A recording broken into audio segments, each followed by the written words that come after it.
Здрасте, здрасте, здрасте! Кто уже подтянулся, всем большой алоха, плотный. Кто не потянулся, тот посмотрит в записи. Я уверен. Да и в любом случае, скорее всего, стрим в основном будет под запись. Потому что я не знаю, сейчас люди не особо интересуются историей, тем более историей античности. Так, это был Телеграм, отлично. Стрим идет, все хорошо, я должен все чатики видеть, кроме Гудгейма и СК2. В остальном Twitch я вижу, YouTube я вижу, и ВК тоже на двух экранах я вижу. Вот. Короче, так, надо себя воткнуть. По звуку все должно быть хорошо. По изображению также. Так. А где эта сволочь? А эта сволочь здесь.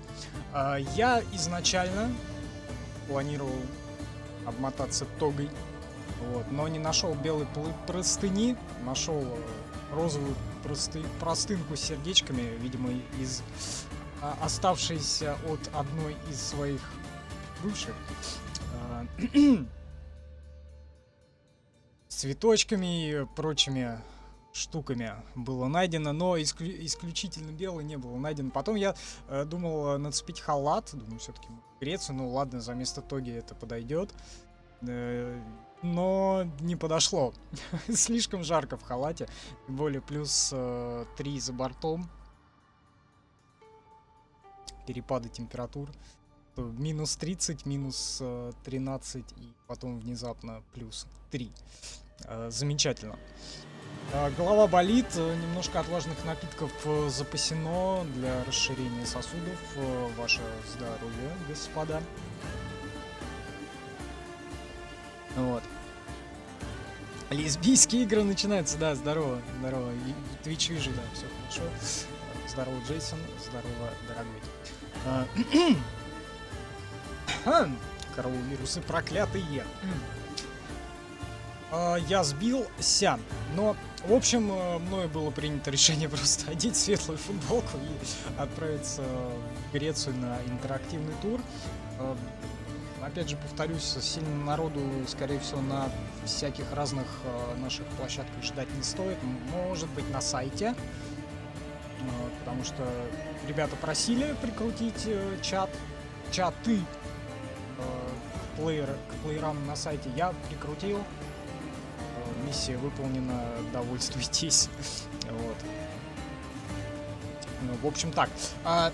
Еще раз напоминаю, Assassin's Creed Odyssey, Одиссея, интерактивный тур, исторический экскурс в античный мир, в Древнюю Грецию, в нашем случае.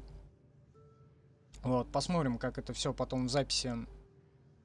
Да, кстати, полотенце тоже вариант. Это через плечо закинуть. Но у меня, по-моему, белых тоже полотенец нет. У меня там есть красные, зеленые, полосатые. Чисто белых нет. Так, с картинкой вроде все хорошо. Я у себя на третьем экране вижу. На втором экране я вижу чаты. Все отлично. Вот, посмотрим, как в записи потом зайдет. Если какие-то просьбы, пожелания, там донатящие ребята в записи, которые делают, уже поддерживают, они, я уверен, об этом скажут. Вы большие молодцы, да. Кстати, вам в записи уже привет. Отдельный. Вот, возможно, тогда я пройду Origins и сделаем интерактивный тур по Древнему Египту. Вот, потому что, в принципе, античность — это исторические мои любимые вещи, вот эти вот греко-римская эпоха античная. Вот, в принципе, она и называется вот античность, греки и римляне. Вот, сегодня у нас греки, потом когда-нибудь, когда я Origins пройду, уже, наверное, в Origins окунемся в Египет, потому что там где-то 50-й, по-моему, что ли, 50-й год до нашей эры, это как раз времена Цезаря, Клеопатры, в общем, все как я люблю. Вот. субботу, наверное, или в воскресенье будут кошмары. Надо допройти, пока они релевантны, пока они ранжируются на Яндекс.Эфире. Очень их хорошо смотрят. Вот, там хороший показатель просмотров, монетизации, естественно. Вот, в общем, все сказал, вроде бы, все, что хотел сказать в начале, так сказать, прелюдия проведена. И давайте запускаться. Либо нет. По звуку еще раз напишите где-нибудь. Поехали. Интерактивный тур. Пока будет загружаться. Я протестировал у него. Бывают иногда в подзагрузке фрезы там вот прям миллисекундные. Вот, я не знаю, с чем это связано. Вот, я посмотрел нагрузку, я посмотрел FPS и в игре в настройках это показано. Никаких проседаний, ничего нет. В компании все в одиночной, никаких подгрузок по мини не было. Я и со стримом, и без стрима запускал интерактивный тур. Бывают прям иногда вот, миллисекундные фрезы, я не знаю, с чем это связано. Возможно, это связано с тем, то, что копия игры была взята известно где. Может быть, поэтому. Вот. Я облазил все, я ничего не понял абсолютно. Но будет как будет, все равно народу не ожидаем, так сказать, под запись. Да, и, кстати, еще посмотрим, как на Яндекс.Эфире все это дело происходить.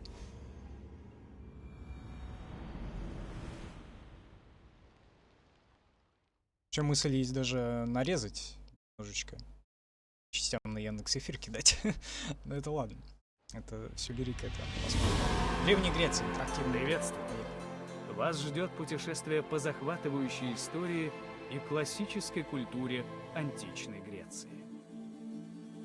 Вы погрузитесь в невероятно подробный мир, созданный для игры Assassin's Creed Odyssey, который сможете изучить в свое удовольствие и без всякой спешки. В этом вам поможет множество экскурсионных туров, подготовленных историками и археологами. Качеством тоже все ок. По пути вы встретитесь со многими выдающимися людьми той эпохи.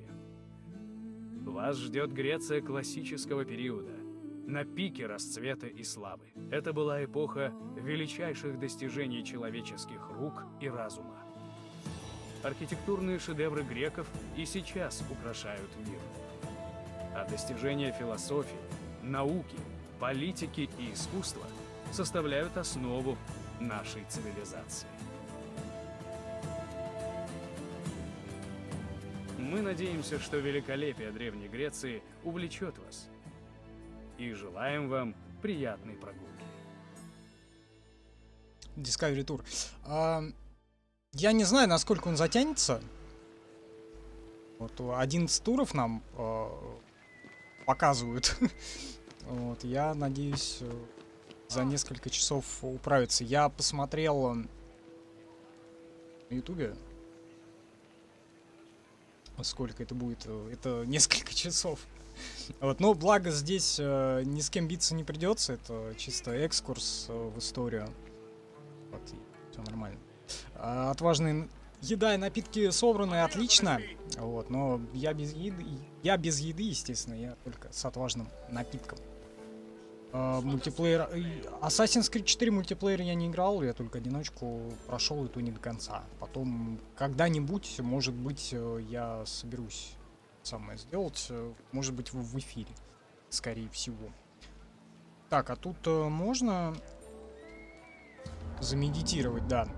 То погода дождливая, погода пасмурная, не очень радостно. Да и ночная тоже. Давай-ка мы в день переместимся с тобой сразу. Вот, потому что дождливой погоды и за окном достаточно. Там, пасмурно. Здорово. Вечер, блин. Я когда-нибудь на день нарвусь, Или нет?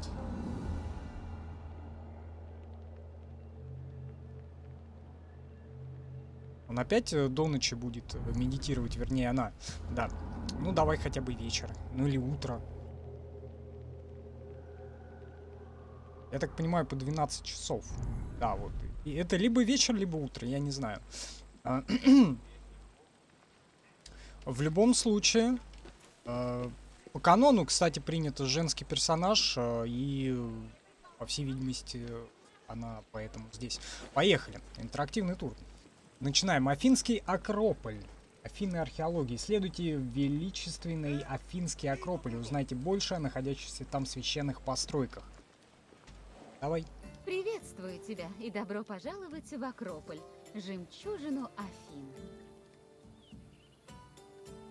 Кто она, неинтересно, я думаю, просто начать тур. Афинский Акрополь – великий оплот культуры и искусства, достойный самих богов. Здесь можно увидеть множество важных Сейчас погромче сделаю, я надеюсь, в эфире слышно и хорошо. прекраснейшие произведения искусства Греции. Тебя ждет чрезвычайно насыщенный рассказ. Найди меня, когда закончишь, и мы все это обсудим. До встречи! Да, да, Джейсон, это отдельный, совершенно отдельный режим. Тут нет ни противников, ни боевки, можно вот от первого лица переключаться. По-моему, даже можно выбирать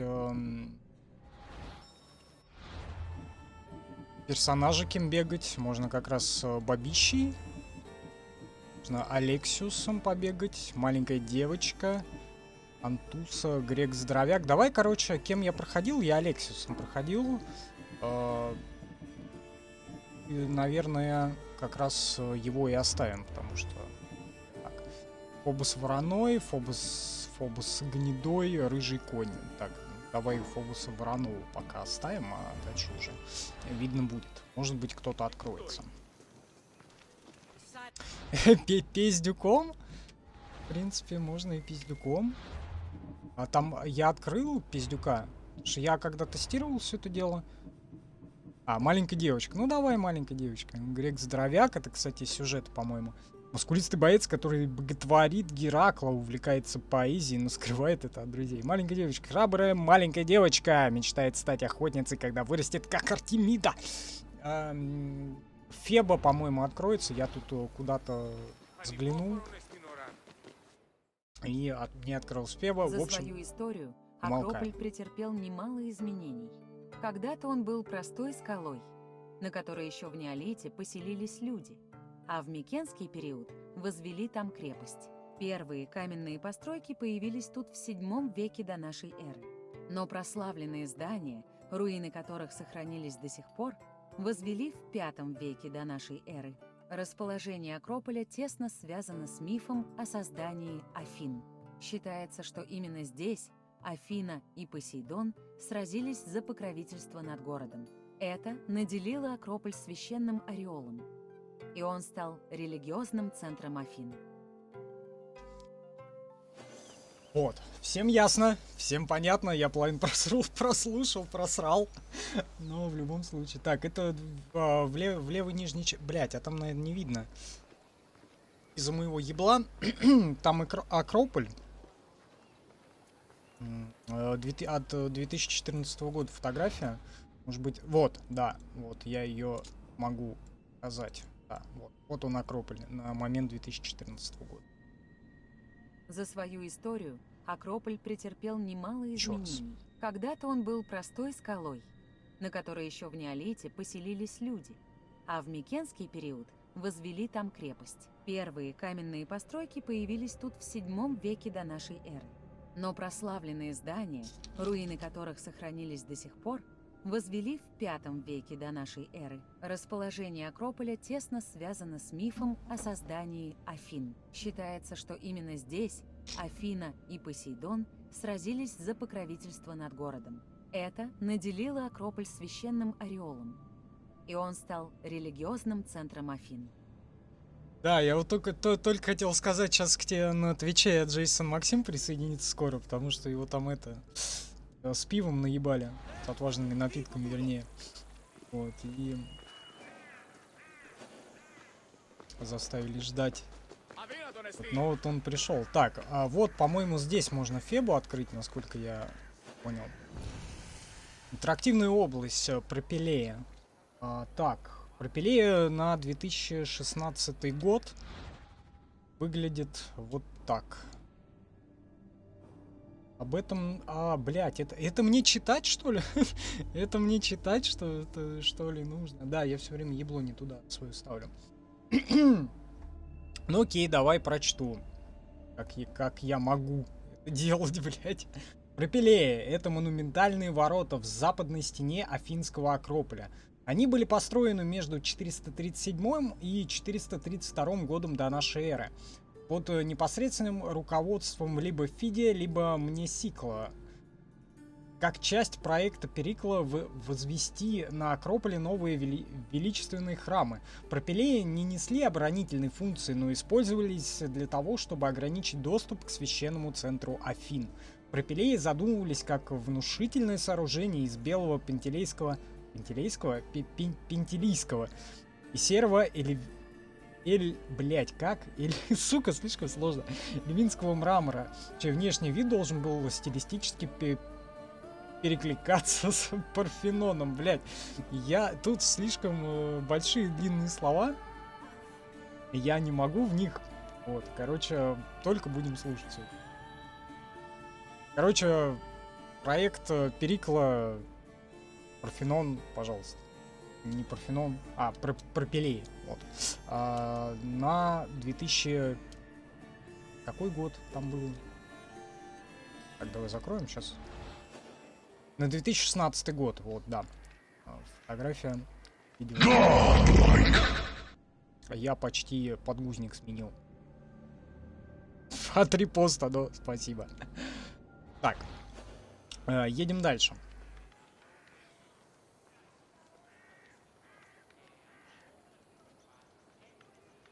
Вам московские троллейбусы завезли? Отлично.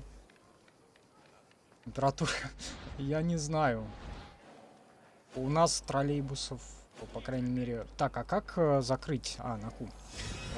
Вот, все, разблокирована награда Феба. Так что давай, наверное, на Фебу переключимся. Ну, тот, кто проуходил, вот, я думаю, проуходил. Вымышленный персонаж, сирота из Афин, решительная и независимая. Это очень важно. Всегда мечтала о собственном орле. Так, в общем, да. Играем, будем бегать за Фебом. Едем дальше. Святилище Акрополя. Слушай, а вроде фризов-то нет. Храм Афины-победительницы построили на руинах старых микенских укреплений. Обряды в храме начали проводить еще в VI веке до нашей эры. Но в следующем веке здание разрушили во время греко-персидских войн. В ходе Пелопонесской войны храм восстановили. Победа по-гречески Ника. Из-за утратившей крылья статуи храм стали называть храмом Ники-Аптерос, бескрылой победы. Барельефы на фризе храма изображают подлинные сражения с персами, хотя обычно постройки в Греции украшали по мотивам мифов. Жрицу храма выбирали из афининок случайным образом. Она получала 50 драхм в год, а также шкуры и рога животных, принесенных в жертву богине. Вот так вот. Всем понятно. Так, бескрылая победа, фрагмент пропетых храма Афины победительницы Ники Алтерос. 5 век до нашей эры. Классический период. Вот так это все выглядит. Натуральную фотографию. Кто такая Феба? Феба — это спутница Алексиуса, либо Кассандры, в зависимости от того, кем вы будете играть. По канону, опять же, повторюсь, это Кассандра, но я не захотел идти на поводу у сраного Юбисофта, вот, и всего феминистического блядского сообщества, вот, поэтому я прошел за Алексиуса, как положено. Но он тот еще пидорек. Ладно, если бы играть за бабу, ладно, его поведение тогда это бы во многом во многих местах объясняла, но когда у тебя спартанец закаленный в боях начинает скакать, ой-ой-ой, ты моя сестра, нам с тобой надо о многом поговорить. Блять, это пиздец, это выглядит как минимум нелепо. Вот, и странно. Помимо этого, просто опидоревший сеттинг, неважно, я не знаю, за Кассандру скорее всего так же, но вот этот, я играл за Lexus, опять же, и он там пытался выебать вообще всех детей, коней, стариков, баб, блядь, вообще всех поголовно, мужиков, блядь. Пизду, чё тут говорить? Короче, просто поедем дальше в историю. Интерактивные области. Интерактивные области можно найти по всему миру. Взаимодействуйте с ними, чтобы узнать больше о Древней Греции. Многие области скрыты, отыщите их, чтобы разблокировать особых персонажей. А нахрена? Спрашивается. Ну, короче, мы просто по туру пойдем. Я не помню, я говорил уже, отвечал, да, Джейсон, тебе то, что это, да, отдельный режим, и тут нет ни врагов, боевка вся отключена, это просто как бы ребята из блестяшки собрали исторические факты, фотографии и как бы все скомпоновали здесь. Вот, я сам далеко не вникал, ну, сейчас посмотрим, как это с точки зрения истории. Я надеюсь, что они все правильно сделали. Поехали дальше. На возведение Акрополя ушло немало времени, ведь его частично разрушили в ходе греко-персидских войн. В V веке до нашей эры Акрополь претерпел самые существенные изменения к лучшему. В этот период Афины достигли процветания, как финансового, так и культурного. Торговля и серебро лаврионских рудников стимулировали рост экономики, что позволило Периклу, стратегу Афин, отстроить цитадель. Он призвал на помощь таких прославленных художников, как скульптор Фидий, архитекторы Иктин и Каликрат. Вместе они возвели Парфенон, афинские пропилеи и другие постройки. Перикл задумывал Акрополь как величественный памятник богам и простым смертным, жителям Афин. Я сейчас увидел вот эту прогрузку текстуры, я понял, от чего могли быть фрезы. Фрезы могли быть от того, что у меня Ассасин стоит на 5000 харде, 5 скорость, блядь, это, там, сколько, 5200, 5400, по-моему. Здорово. Вот, поэтому, в принципе, наверное, если компанию хорошо успевал прогружать, то здесь я... Ну, пока вроде не было, я вот смотрю на экране. Вроде пока все хорошо. Так, и это у нас Перикл, римская копия более древнего греческого оригинала. Вот сейчас я весь экран покажу. Вот, да, вот так вот, по всей видимости, выглядел Перикл, его статуя. Так сказать, бюст. Вроде ничего не должно фризить, потому что у меня лог на 60 FPS стоит. 79, 51, все вроде хорошо должно быть. Вот, да, или на 50. Не знаю, насколько у меня лог FPS. На 60 FPS у меня лог стоит. Вот, напоминаю, на настройки графика ультра. Вот. Без HDR, без всей вот этой ебени, мне это просто не нравится, там затенение. Прочее говно.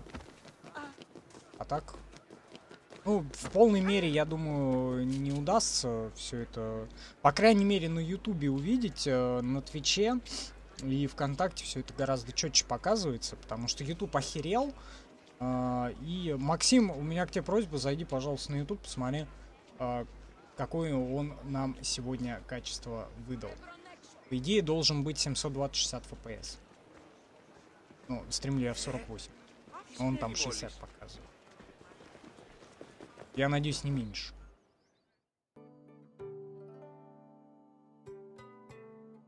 Едем дальше. За пропилеями возвышалась огромная бронзовая статуя Афины Промахос, или Афины-воительницы. Этому имени соответствовали копье и щит в руках богини. Статую в середине V века до нашей эры создал скульптор Фидий. На ее изготовление потребовалось 9 лет и почти 500 000 драхм. Павсаний утверждал, что шлем и наконечник копья 10-метровой статуи можно было увидеть с расстояния в 60 километров у берегов мыса Сунион. Орнаменты на щите статуи вырезал художник по имени Мис. 1080-60? Блять, он опять за свой... А почему? Я ж ему 720 вывод-то даю. Сейчас. Понятно. Я когда проверял все это дело...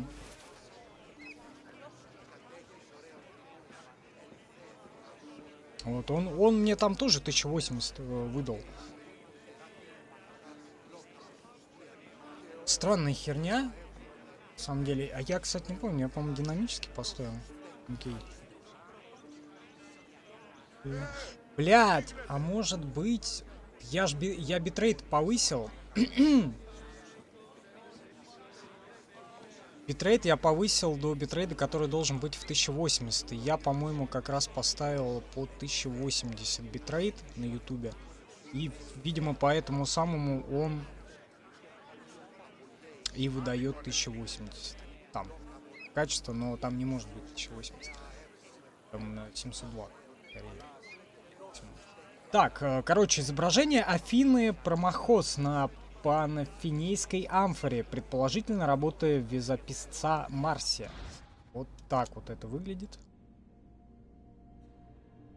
Археологические штуки. Twitch, видим... Слушай, что я в 60, что ли, пока... Нет, я не могу в 60 сейчас показывать, потому что если бы я показывал 60 FPS, контакт бы сейчас охерел бы абсолютно, потому что я вот смотрю контакт параллельно, вот, там все хорошо. Если бы он в ВК 60 не вывозит, абсолютно точно. Сейчас я гляну. Нет, 48 FPS идет. 48 FPS стрим идет. Видимо, они неправильно отображают.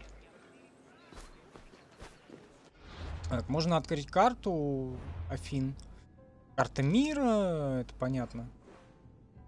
Вот. Но мы пойдем, короче, и конкретно по турам. Куда показывает, туда и пойдем.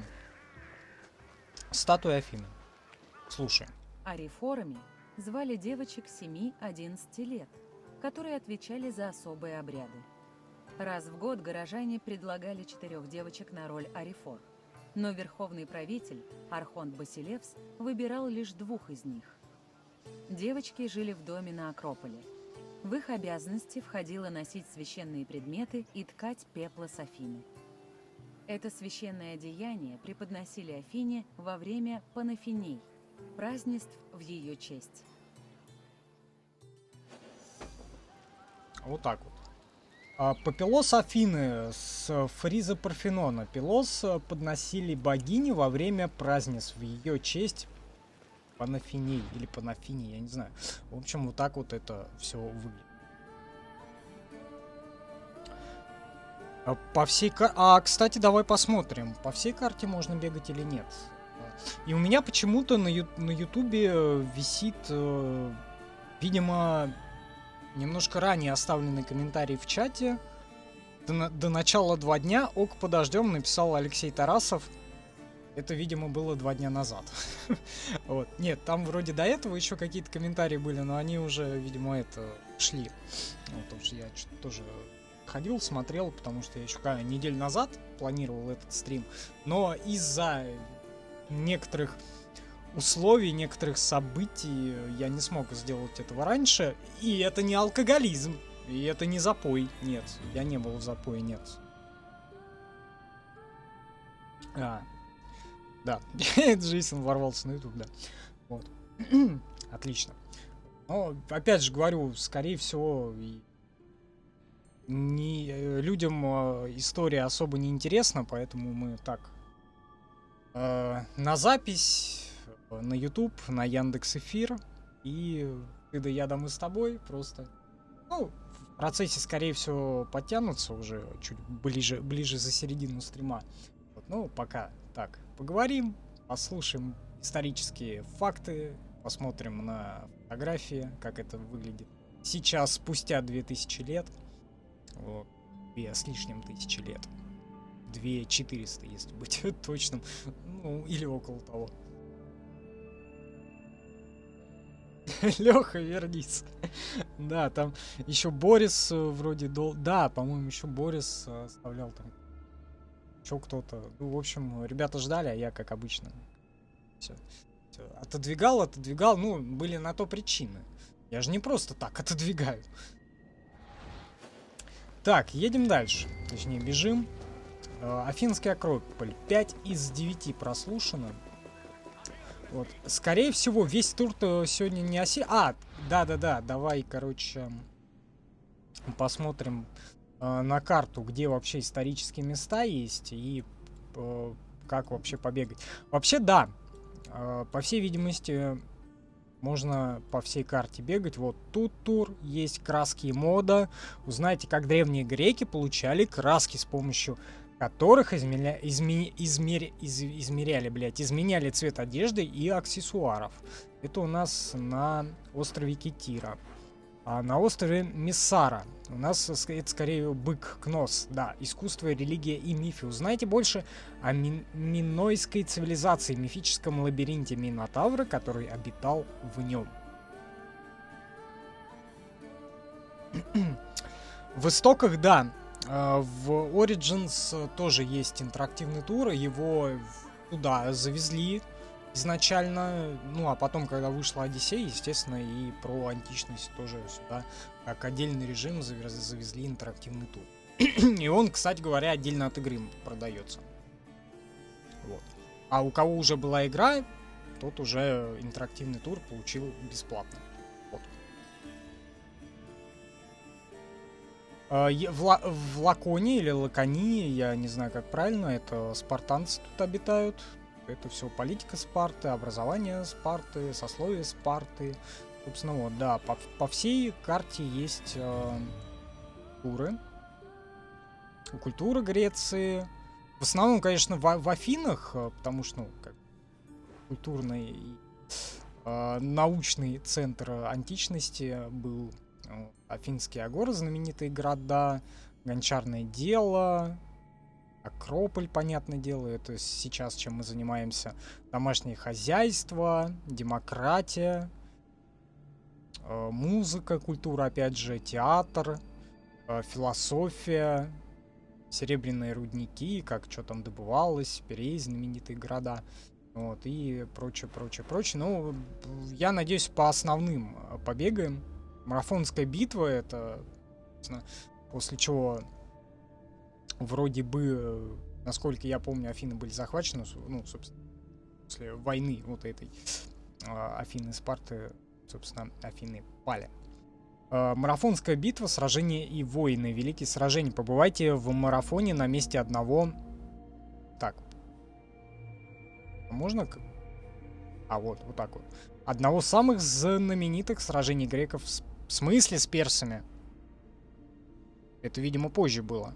Точнее, раньше. Потому что позже афиняне... Или я что-то путаю. Возможно, я что-то путаю. Либо здесь что-то напутано. А может быть, и я что-то путаю. Я не знаю. Я не помню, но вроде бы при марафоне как раз после этого афиняне драпали. Не знаю. Ладно, разберемся попозже.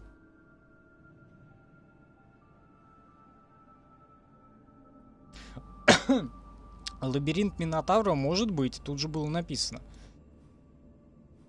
Так, это остров Кос. Это что у нас? Повседневная жизнь. Насладитесь ароматом благовоний Древней Греции. Узнайте о тонкостях их производства и применения в античном обществе. На Миссаре, вот, да, как раз про Минотавра.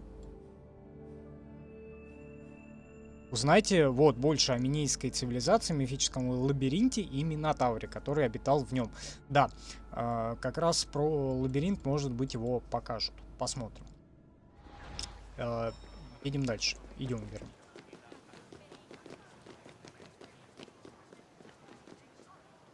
Я зажимаю кнопку мыши, потому что я сейчас поставил Dragon Age 2 себе, вот, а там поворот камеры исключительно с зажатой кнопкой мыши, там правый-левый, не помню. Вот. И, ну, я... Παύσον, οχλείς Какая клизма? Я его поставил, чтобы для себя пока пройти, чтобы потом я в стриме не тупил, потому что у нас Dragon Age Origins первый практически подходит к концу, там буквально 2-3 локации осталось, это, наверное, как раз 2-3 стрима, и с Origins будет покончено. Ну, там еще и Awakening, но второй я так, заранее уже. Вот, да и тем более самому тоже память освежить мешает. Я, по-моему, еще без всех DLC давным-давно проходил. Вот. Еще на ЯТВ отстримливал. Посмотрим. Слушай. Эрехтион — это весьма необычный храм. Он был посвящен не только Афине Палеаде, но и мифическому основателю Афин Кекропу, его сыну Эрехтею и Посейдону, богу морей, который сразился с Афиной за власть над городом. Храм был разделен на несколько частей. В восточной части стояла статуя, посвященная Афине, а западная принадлежала Посейдону и Эрехтею. Царь Кекроп же предположительно захоронен под портиком Кариатид. Считалось, что в крипте под храмом живут священные змеи Афины. И они, похоже, любили сладкое. Жрицы Афины кормили их медовыми пирожными. Архейтон, вид с юго-запада, современность. Какой год не указали. В общем, вот так вот это все выглядит сейчас. Время не щадит, да, но вроде статуи он поддерживающие сохранились. Все, сейчас, секунду, буквально я проверю.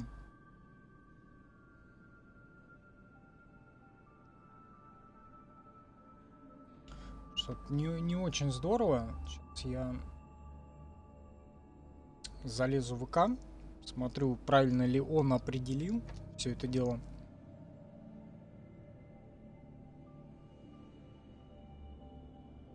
Буквально секундочку. По идее, должен правильно. Ну, вроде да. Вроде видеоигры, а почему? Видеоигры. Сохранить.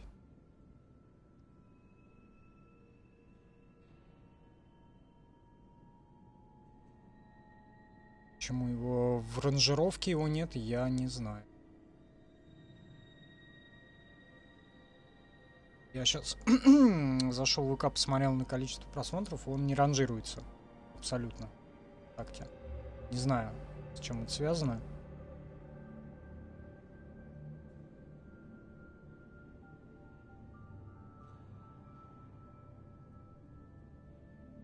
Не могу понять.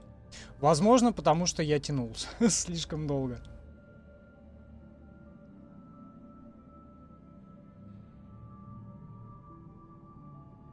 Скорее всего, из-за этого.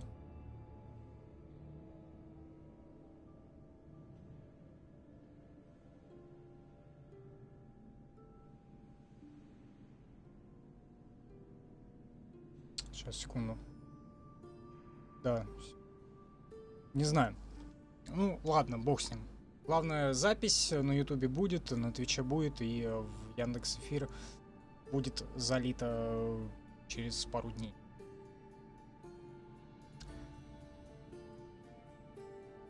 Религия не то, что после начала нашей... Ну, религия, начнем с того, то, что греки прямо матерые язычники. Вот, им насрать. Типа, о, хороший бог, хорошая религия. Давай буду верить и в него. У них с этим вообще все просто было.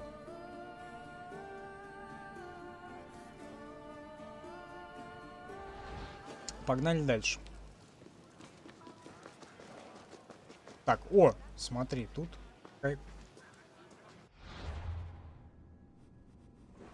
Интерактивные вещи. Так, давай, короче, просто пойдем по тому, как игра показывает.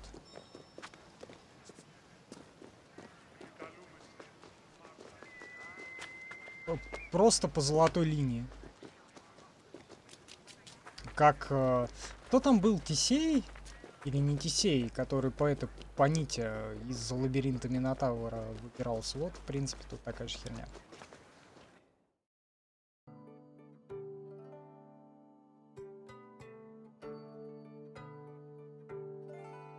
Парфенон – одна из самых известных построек в мире, неприходящий символ древнегреческой цивилизации. Надо сказать, что он существенно отличается от других храмов на Акрополе. Скульптор Фидий и архитекторы Каликрат и Иктин задумали и построили Парфенон как великий памятник во славу Афин. Ее воплощением стали скульптуры храма. Богатство украшений Парфенона, включавших многочисленные статуи, горельефы и барельефы, не было равных. В числе самых известных сюжетов – рождение Афины, ее поединок с Посейдоном, гигантомахия и шествие последнего дня Панафиней. Так, Парфенон, Афинский Акрополь, 5 век до нашей эры, был построен в современности. Я думал, нам фотографию современности покажет. Нет, это рисовка 5 века. Неплохо. Парфенон – одна из самых известных построек в мире. Я показываю то, что у меня обогреватель практически. У меня Radeon стоит, карта RX 480, вот, и как всем нам известно, радий горячий. Поэтому я отказался от халата, потому что тепло очень. Поэтому я был сделан выбор в пользу футболки.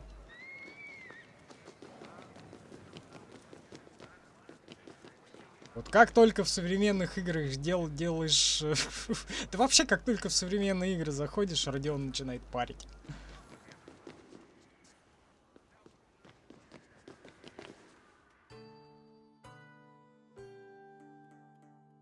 В восточной целле, внутреннем зале Парфенона, стояла огромная статуя Афины Парфенос, величайшее творение скульптора Фидия.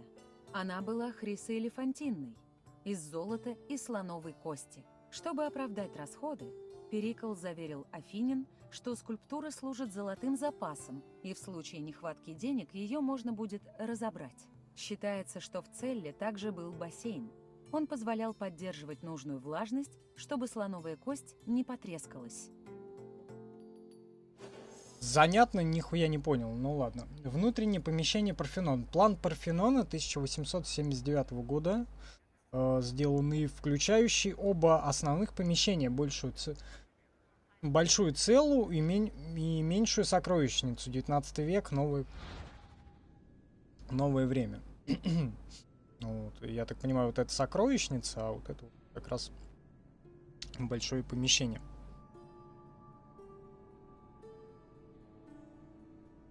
+1 по покупке ради. Ну, не лето, да, не лето, но...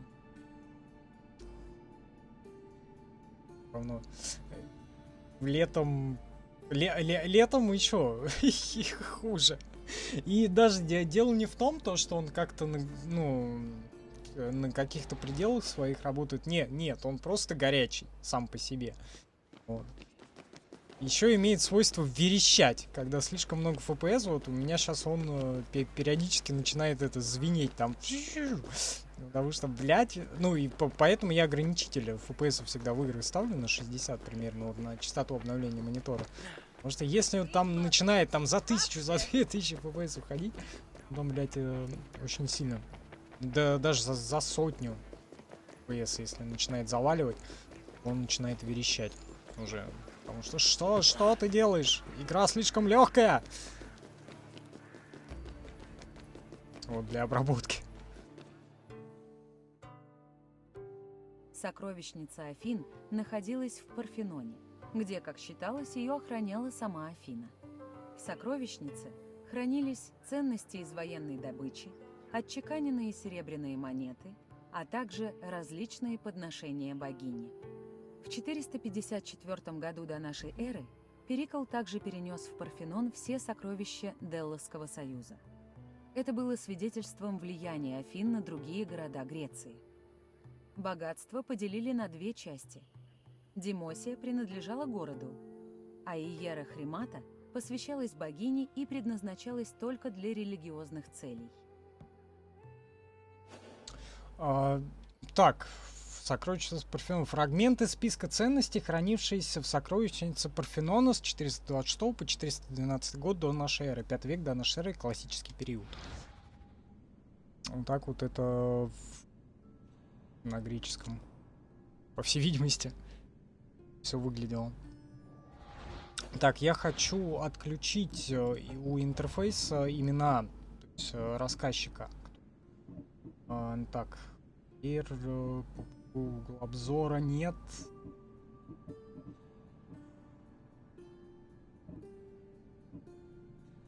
Игра, наверное, да? Отключите, чтобы скрыть наготу в исторических текстурах. Не надо. Или надо, подожди.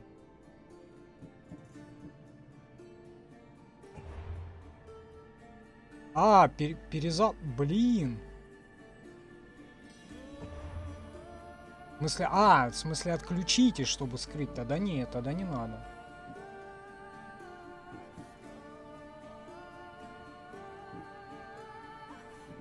Подожди, а где это был-то? Интерфейс, что ли? Или звук? И имя, где это было? Нет? Блять, где же ты был-то? Ладно, хер с ним. Я хотел просто отключить эти, когда повествование идет, чтобы имя скрывалось. Два ноута лежит, оба на ради чипах. Видео, один на ошибке выдает. Ну, это, видимо, старые какие-то. Что с новыми вроде все в порядке должно быть. Афинский Акрополь вернуться к проводнику, и после этого давай перекур сделаем. Понравился ли тебе Акрополь? Классный. Поразительное зрелище, верно? Святилище и чудо архитектуры одновременно. Если у тебя есть вопросы, не стесняйся. Есть вопросы? Проверка знаний. В конце каждого тура у вас будет возможность проверить свои знания, ответив на несколько вопросов. При любом варианте ответа, правильном или нет, вам расскажут немного больше. Туры, в которых вы проверили свои знания, будут иметь отметку «Проверка знаний завершена». Ну, давай попробуем. Я, правда, нихуя не понял.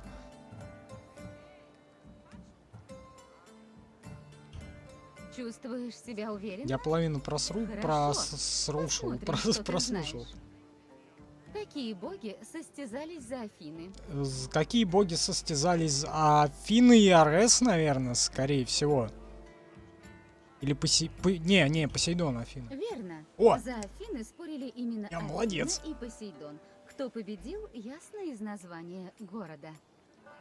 Следующий вопрос.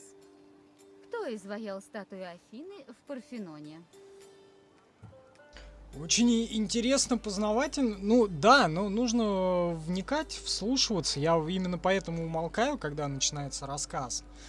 Вот. Ну, я надеюсь, дальше будет чуть интереснее. Ну, пока мы про Парфенон узнали Перикла. Дальше, я думаю... можно вообще рандомно отправиться. Давай пойдем к Минотавру. Нас же никто не ограничивает. Как бы. В действиях. Какой тур выбирать. Вот, в какой последовательности. Мы можем пойти к Минотавру, послушать там о нем. Можем еще куда-то, к партанцам пойти с тогой на голый хуй. Феба девочка, да, я, по-моему, говорил, это спутница Алексиус или Кассандра, в зависимости от того, кого. Фиди, кто, чего, какой вопрос был? Кто изваял статую Афины в Парфеноне? Кто изваял статую Афины в Парфеноне? Скульптурикал, Фидий, по-моему. Верно. Статую создал прославленный скульптор Фидий, и она считается одним из его шедевров. А теперь последний вопрос. Гробница какого царя по легенде была под портиком кариатид? Гробница какого... Так, нет. Персея, Кекропа. Леонид? Леонид был царем Спарты. Его не стали А, бы ну, хранить в могилу. натуре. Еще раз. Персея? Персей сразил Медузу Гаргону и основал Микены, но его не хоронили под портиком кариатид. Подумай. А тут вариантов 50 Кекроп, ну, Миней, наверное, Увы, Минилай. нет. Минилай прославился дважды, женившись на Елене Прекрасной и начав войну, когда Елена предпочла Париса. Попробуй еще раз. Сука, тут один вариант остался. Кекроп. Именно так.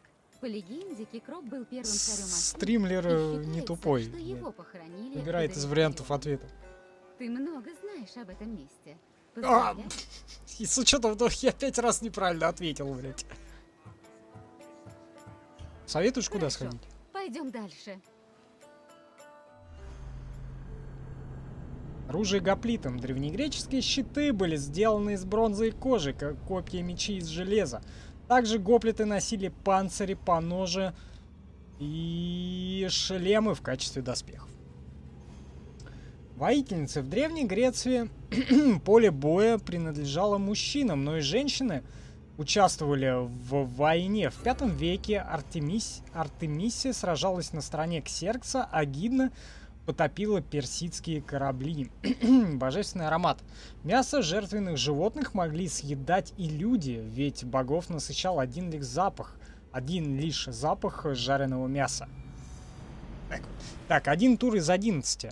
Короче, управились за час. То есть, вы что, мне до утра тут сидеть? 11 часов? Вернее, еще 10? Охереть, блядь. Исследуйте мир, нажмите Tab. Да, понятно. Короче, нас от... О, можно Пифагором бегать еще. Короче, можно сделать перекур.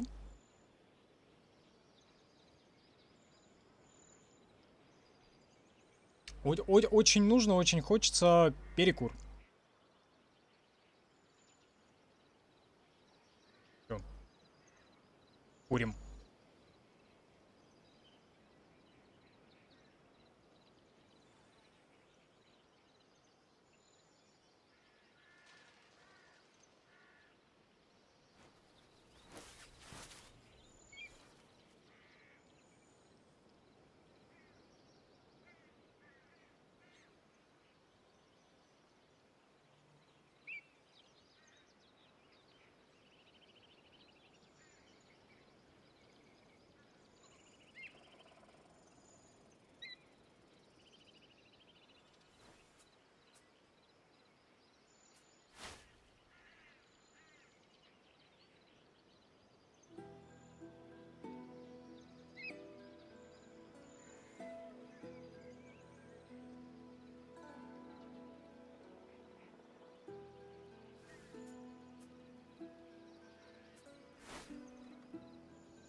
О, так, сейчас, секунду.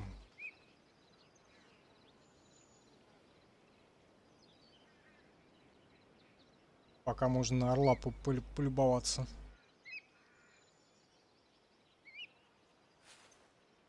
Я немножко ПК подредактирую.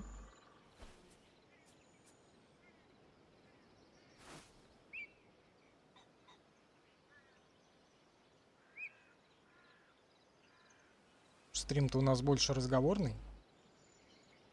Может быть, в разговор его воткнуть. Образование, мода, другой. Не, игры все-таки.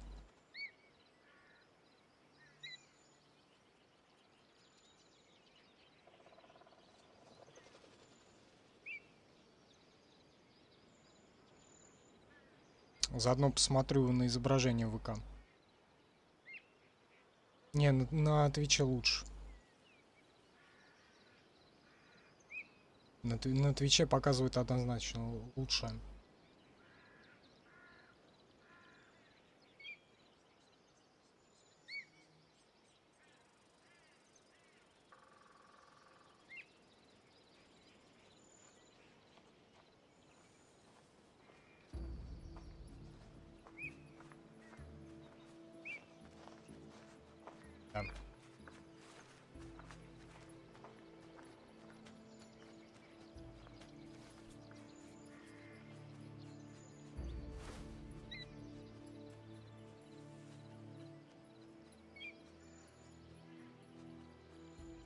Ладно, в любом случае под запись. Поэтому перекур окончен.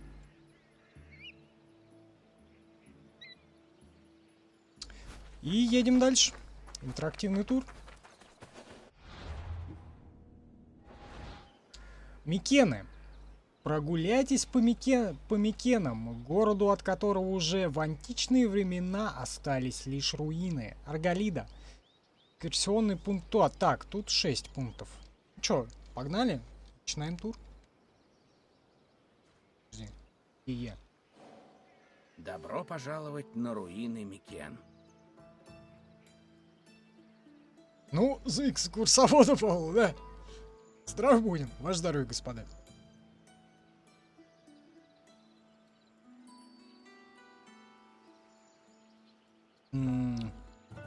Так, погнали. Тут. Это руины Микен. Геродот! Центр древней микенской цивилизации. Ну, все знают, кто такой Геродот. Родина великих воинов и героев. Афины и Спарта во многом опираются на достижения древних Микен. Ты сможешь осмотреть руины, познакомиться с важнейшими памятниками и узнать историю города. Надеюсь, тебе понравится. Я встречу тебя, когда ты закончишь.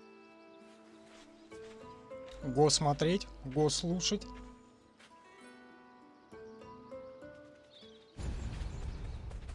Тур начался. Микены. Расцвет микенской цивилизации пришелся на поздний бронзовый век, с 16 по 11 век до нашей эры. Пенис ввысь. В этот период она развивалась на Пелопоннесе и в Центральной Греции. Микенцы славились своими дальними походами.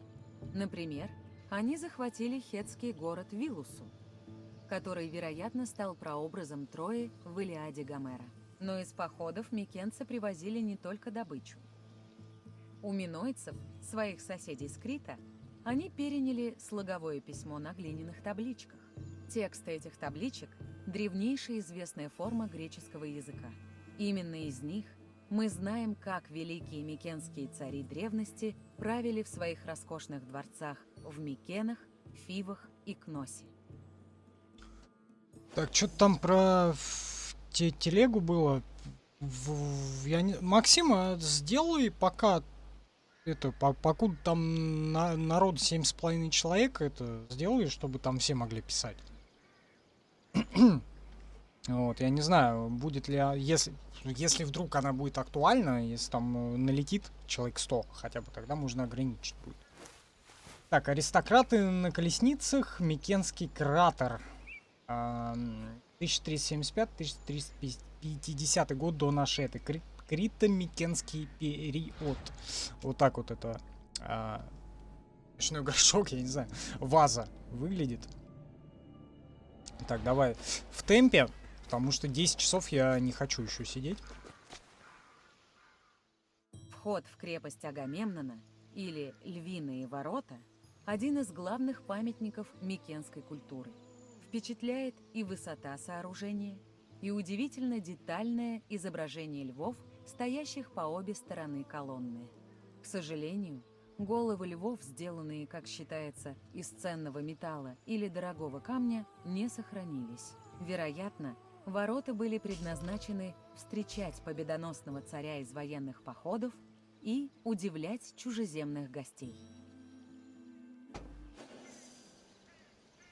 Львиные ворота Микен. Главный вход в город. 1250 год до нашей эры. Крито-Микенский период. Опять же. Так, ну, в игре это выглядит вот так. Они уже разрушены. И, скорее всего, на... то ли это фотография. Да, это, скорее, по-моему... Да, это все-таки фотография. Так вот это и в наши Вход дни в крепость выглядит.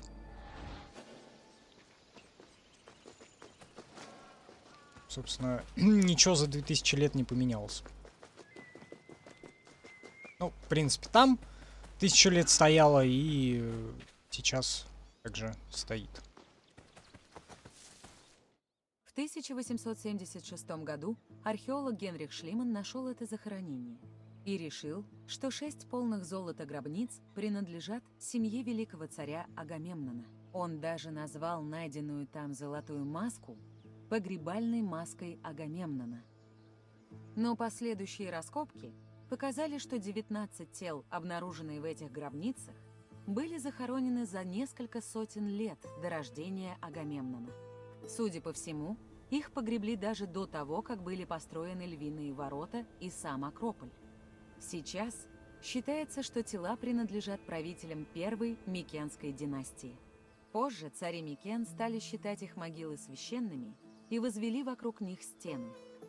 Это помогло сохранить ценнейшие предметы – женские украшения, погребальные маски и великолепное оружие. Что там, только админ, ну это надо не канал. Ну, в принципе, ладно, тогда забей. Телеграм зачем создавался? Чисто информационная, как информационная штука. Поэтому, ну, пускай и остается информационной, чтобы оперативно доносить информацию. Так, могильные круги.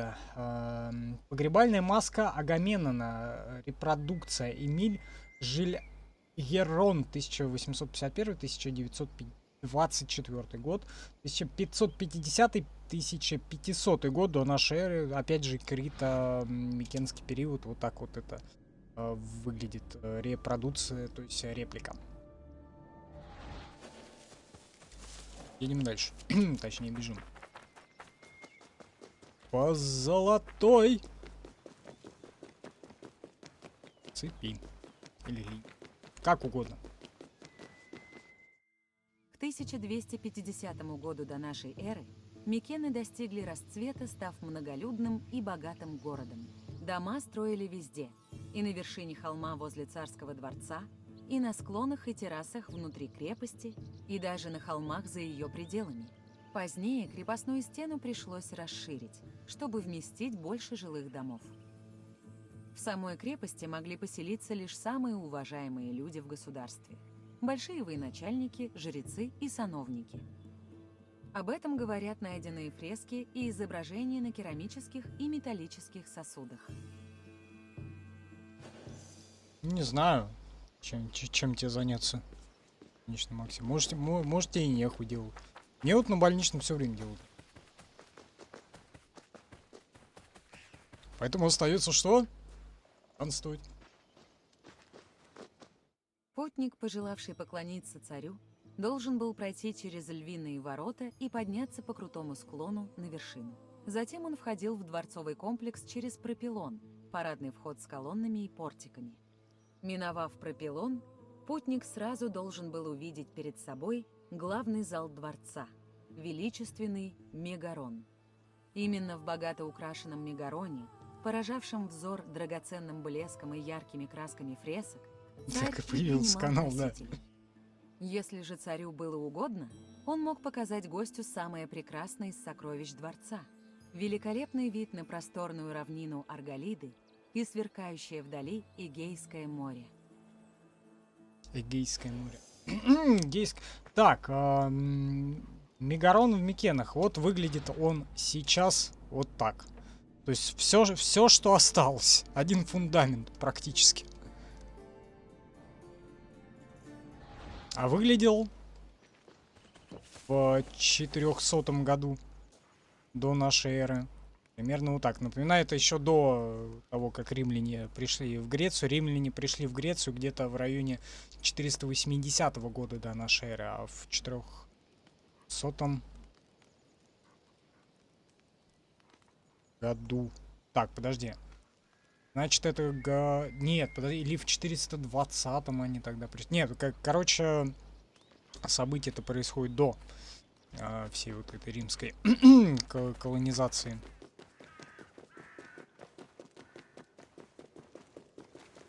Именно в этом Короче, дворце римляне пришли Агамемнон гораздо и позже. другие микенские цари вершили суд. Согласно Гомеру и другим поэтам, Агамемнон повел греков в поход на Трою. Легенды представляют его не менее грозным воином, чем Ахилл, но гордым и чрезмерно честолюбивым правителем. Он принес в жертву свою дочь, Ифигению, чтобы Артемида помогла его флоту достичь Трои. Взяв город, он вернулся в Микены, привезя с собой горы богатств и троянку по имени Кассандра, которую взял в наложницы. Жена Агамемнона, Клетимнестра, разгневалась на мужа, принесшего в жертву их дочь. Она задумала убить его из мести. Ее возмездие свершилось. И по разным версиям Агамемнон либо был заколот в ванне самой Клетимнестрой, либо убит на пиру своим братом Игисфом.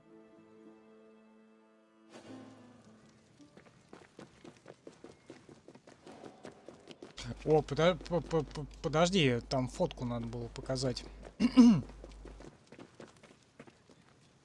Именно в этом дворце Агамемнон, согласно Гомеру и другим, он взял жену ее. Так, это только что прослушали. Вот, фотка.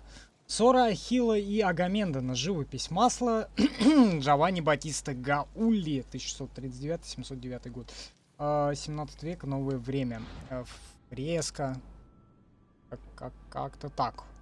Картины выглядели в 17 веке. Да. Вернуться к проводнику. Что же он дальше посоветует? Геродот. Вижу, ты вернулась. Надеюсь, тебе открылось много нового. Микены периода расцвета были своего рода предтечей той античной греческой цивилизации, которая нам известна сегодня. Мы должны хранить их в памяти, чтобы не повторять ошибок прошлого. Чем ты хочешь заняться теперь? Я хочу проверить свои знания, Тогда начнем. Сперва Я нихуя не довольно запомнил. простой вопрос. если честно. Какой древний город мог послужить прообразом Трои в Илиаде Гомера? Микены? Нет, это не могли быть Микены, ведь они как раз воевали с Троей. Кнос? Гнос считается местом обитания легендарного Минотавра, а не прообразом ну да. Трои. Точно. Хотя троянцы, пожалуй, не отказались бы от помощи Минотавра во время войны. Итак, еще раз. Может быть, Вилуса? Да, конфликт Микен с Вилусой, вероятно, и послужил прообразом Троянской войны. Теперь второй вопрос. Кому из богов царь Агамемнон принес в жертву свою дочь Ифигению, чтобы добраться до Трои? Этому, как его? Аполлону? Нет. Или Артемиде? Агамемнон принес свою жертву не Аполлону. Еще раз? Значит, Артемиде. Да. Агамемнон принес Ифигению в жертву Офигению. Артемиде, чтобы она помогла его флоту достичь Трои. А теперь последний вопрос. Как звали троянскую наложницу Агамемнона? Как звали Клеменси, Ифигения, Кассандра, Менелая и Ифигения? Ифигения была его дочерью. И еще раз? Кассандра? Верно. После разграбления Трои Агамемнон привез в свой дом плененную пророчицу Кассандру. Ты хорошо изучила это место. Охуительно. Советуешь куда Не сходить? могу не оценить твою жажду знаний. Давай продолжим. Вплоть до введения евро 1 января 2002 года в Греции драхмы все еще использовались в качестве национальной валюты. Как вам такой вариант, господа? Древние хвори, малярия и туберкулез были самыми распространенными заболеваниями в Древней Греции, однако жители страдали также от чего? От ветряной оспы, дифтерии, паротита и коклюша. Я не знаю, правильно ли произнес. Религиозные обычаи. Древние пидорейки могли молиться и приносить жертвы богам без участия жрецов или жриц. Понятно, потому что в каждом доме был свой мини-алтарь. В общем, так это все происходило у древних греков. Да, да, Максим Евро все убил. Так, святилище Олимпии. Олимпийские боги, откройте для себя великолепную Олимпию под бдительным оком ее хозяев-богов. Регион Элида. Экскурсионные пункты 9. Примерное время 20 минут. Погнали. Добро пожаловать, друг мой, в сокровенное сердце святилища Олимпии. Погнали. Святилище в Олимпии принадлежит самому Зевсу, царю богов. Ты скоро убедишься в том, насколько близко оно к богам. Меня алкаш. Я найду тебя, когда ты завершишь прогулку, и поговорим. Чё? 20 минут. Погнали. 9 точек. Мастерская Фиди. В этой мастерской работал знаменитый скульптор Фидий, окончив свои труды на Афинском Акрополе. В 435 году до нашей эры Фидий начал делать в Олимпии хрисоэлефантинную статую Зевса. Он умер 5 лет спустя, едва успев завершить свой шедевр. Эта статуя стала одним из 7 античных чудес света. Мастерская Фидия была рядом с храмом Зевса. Руины неплохо сохранились, так как в V веке нашей эры здание перестроили в церковь. Археологи также нашли в ней и поблизости много древних предметов. Формы для литья и инструменты скульптора. Но самой знаменитой находкой в этих местах стала чаша с горделивой надписью «Принадлежу Фидию». У него нет, у него вроде не обсидиановый глаз, это типа что-то бельма, наверное. Кстати говоря, о классических чудесах света до наших дней дожило одно. Это пирамида Хеопса. Остальные Ефаровский маяк и колоссы и прочее, были разрушены тем или иным путем. Либо естественным, либо по варварским соображениям человеков. Скульптор Фидий за работой. Декор в музее Лувра. Чем вот 100 века. Так вот. Резко. Неплохо. Пойдем? Так, святилище Олимпия.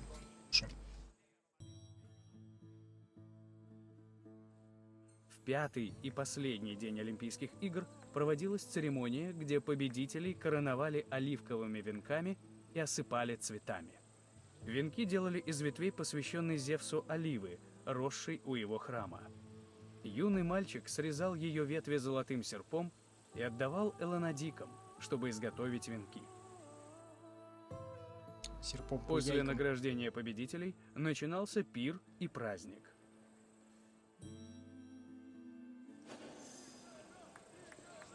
Ну там же это в камне выбито было, была фреска. Так, Ника, олицетворяющая победа, гравировка на золотом кольце. Так вот это. Криво, но, блядь, это было 2000 лет назад. 2,5 практически. Рисовать, может, и не умели, да, зато, ну, смотри, какие статуи с этими, с пенисами хуярили.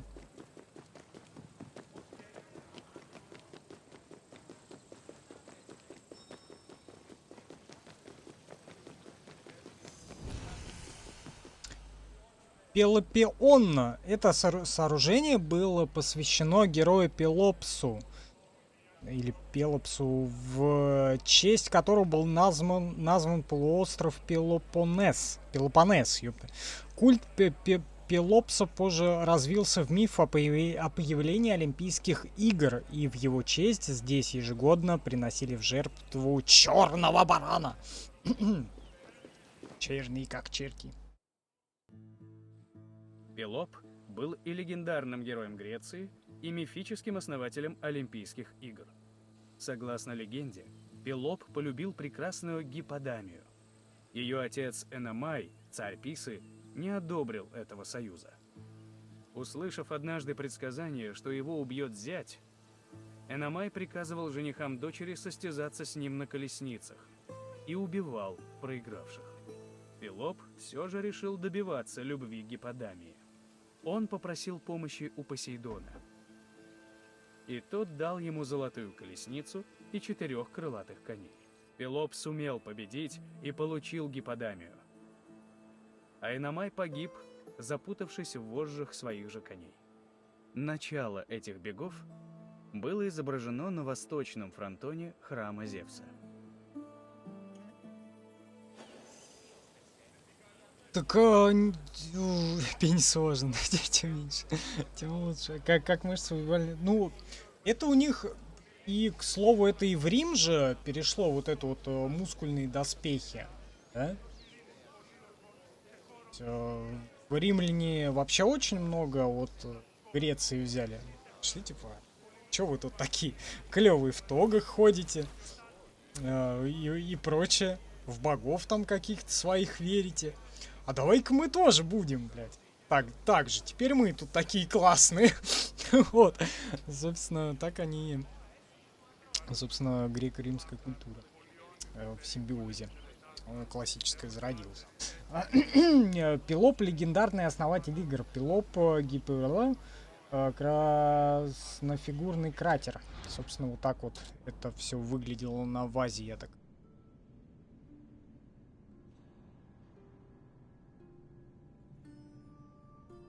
Посмотрели, побежали. Паркур! Пофризил немножко. Бывает. Так, это у нас храм Геры. Слушай. Гераионом назывался храм богини Геры. Это был один из старейших храмов святилища, построенный примерно в 590 году до нашей эры. В храме были колонны, украшенные изображениями женщин-победительниц Гераи, женского состязания в беге. Каждые 4 года 16 женщин ткали покрывало, предназначенное Гере. Они же устраивали состязания, хотя сами в них не участвовали. Уникальность Гераи в том, что в ней участвовали женщины, тогда как в Олимпийских играх лишь мужчины. Вот так вот. Гера и Молния. Атор из Олимпии. Элида. 400 год до нашей классической периоды. Так вот. Монета. Я так понимаю. Драхма, наверное, я не знаю. Что же вот так вот она выглядит. Сохранилась же. 400-й год. 400-й, да, правильно, 400-й, правильно.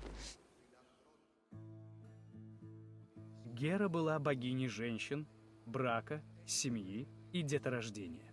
Она правила богами Олимпа вместе со своим мужем и братом Зевсом. Во многих мифах Гера — ревнивица, недовольная возлюбленными Зевса и их незаконными детьми. Греки обычно изображали Геру как мать и царицу, увенчанную короной или сидящую на троне. Иногда она держит в руке гранат, символ плодовитости и смерти одновременно. Культ Геры был распространен во всей Греции, и в Олимпии чеканили монеты с ее головой. Ну, правильно, Джейсон, статуи ров, да чё камнем будет? Скажи, за 2000 лет, да, там, словно. 380-м, по-моему, все-таки Рим. Ошибаюсь. Вообще, события происходят игры в 400 каком-то году до нашей эры. Чё ещё? Статуя Геры, мрамор, римская копия с греческого оригинала. Я говорю, римляне спиздили все абсолютно. А вот, кстати, бронза, железо, там золото, я не знаю, из чего они там чеканили, скорее всего, из бронзы. Наверное, может быть, из железа тоже. Может быть, золото добывалось, наверное, как-то где-то. Но, скорее всего, было мало. Оно имеет, да, свойство деформироваться все-таки. Такая вот статуя. Реконструкция. По всей видимости, реконструкция, да? Больше, наверное, не узнаем. Едем дальше. 5 из 9. Храм Геры был. Яси мелкая, да, всех рыту распихивает. Ну нахуй. С дороги, бля. Так, это у нас что? Не показали. Сейчас послушаем. Одна из важнейших церемоний Олимпийских игр происходила на третий день состязаний. Она начиналась с процессии атлетов, послов, элонадиков и животных. Обойдя кругом священную рощу, Альтис, они отправлялись в храм Зевса. Затем на алтаре Зевса приносили в жертву приведенных животных. Это жертвоприношение называлось гекатомбой. Слово буквально означало «100 быков». Во время гекатомбы кости и ноги животных сжигали и относили в особое место, где лежали пепел и останки прошлых жертв. Мясо же сохраняли. Его готовили и подавали на большом пиру вечером в тот же день. Римляне, да, римляне пиздили всех и все, но все-таки очень большое влияние оказала греческая культура, ну, просто потому что они через дорогу фактически были. Они туда пришли, и опять же говорю, чё вы такие? Давайте мы теперь будем так ходить, блядь. И, к слову, все римские, ну, практически все римские статуи бюста изготавливались именно в Греции. Вот, либо греческими мастерами. Ну, или около того, скажем так.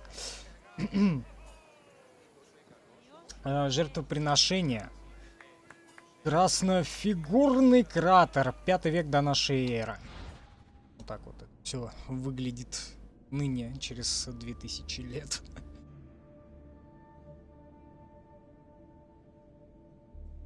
Хорошо сохранились, скажу. Умели ж делать, да? Как в СССР, блядь. На века.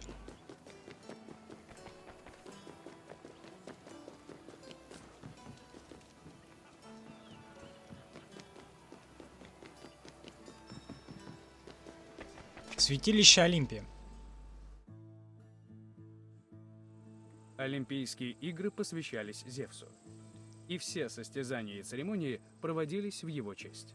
Неудивительно, что самым большим в святилище был храм Зевса. Хотя в большинство храмов допускались лишь жрецы, храм Зевса был открыт для всех гостей Олимпии. Это позволяло хвастать перед всем светом находившейся там статуей Зевса из золота и слоновой кости. Изображения в храме излагали обе версии возникновения Олимпийских игр. На восточном фронтоне была изображена сцена состязаний Пелопа и Эномая. На метопах же были изображены 12 подвигов Геракла, другого легендарного основателя игр. Вот, а опять же, вернемся к римлянам и грекам, и опять же они, ну, богов, веру тоже на себя спроецировали, то есть Зевс, главный бог, вот покуда мы сейчас в храме Зевса, вот у них это, у римляне спроецировали на себя, и у них это стал Юпитер, Зевс, Юпитер, ну и так далее, и по нарастающей, и по всем вот этим богам. Геракл и критский бык метопа храма Зевса, 460 год до нашей эры. Так вот выглядит. Ну, похеренные маленько, ну, времени-то уж сколько прошло.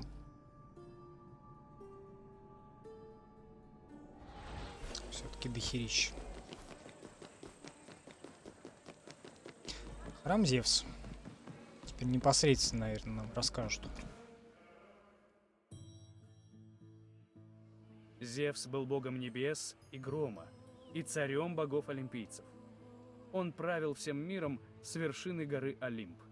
Сын Титана Кроноса, Зевс сверг собственного отца и победил титанов в великой битве – Титаномахии.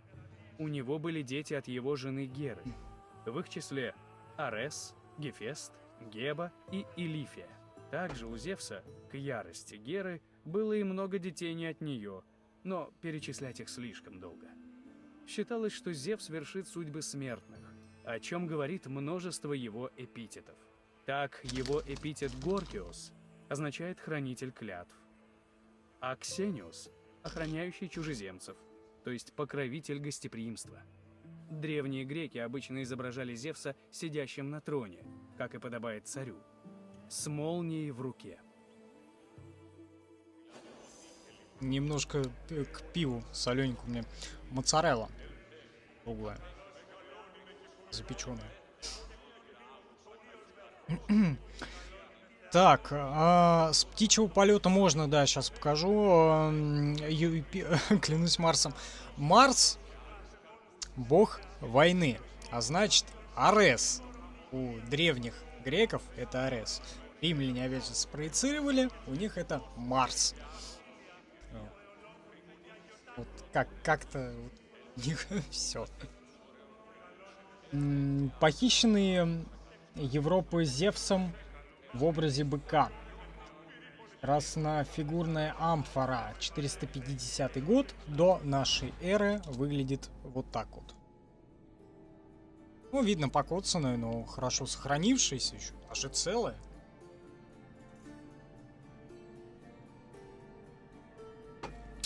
Так, давай с птичьего полета посмотрим на храм. Подожди, а надо, наверное, выйти на улицу. Внутри-то он, наверное, не действует. Да, работает.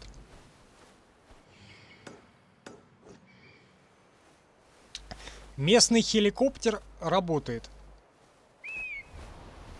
Собственно, вот так вот и выглядит с наружной стороны храм Зевса.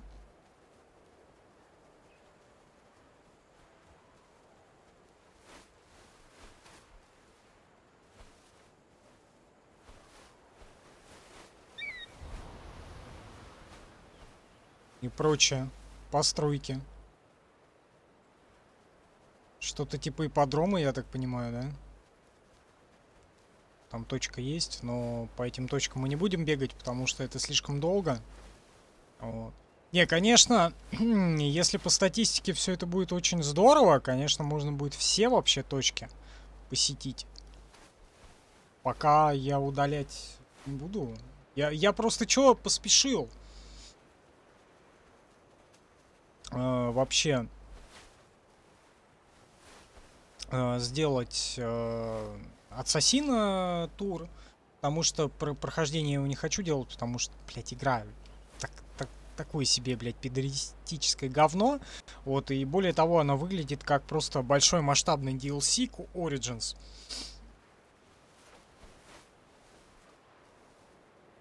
Поэтому, как бы, я не очень хочу ее проходить, просто решил сделать интерактивный тур под запись больше, потому что у нас в чате 3 человек, там 4-5. 8, 9, 10 вы на Твиче еще. Но никто не хочет общаться, и поэтому... Ну, в записи ребята посмотрят, кому было интересно. Обязательно посмотрит, тот обязательно сделает выводы. А вот тот обязательно в донатах напишет, хочет ли еще. Вот, а я в большей степени, конечно, ориентируюсь на ту часть.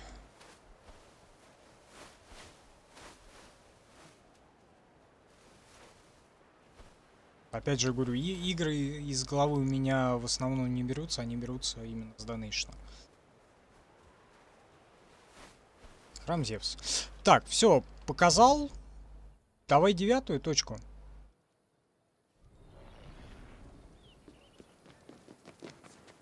Ты куда? Смотри, что делает.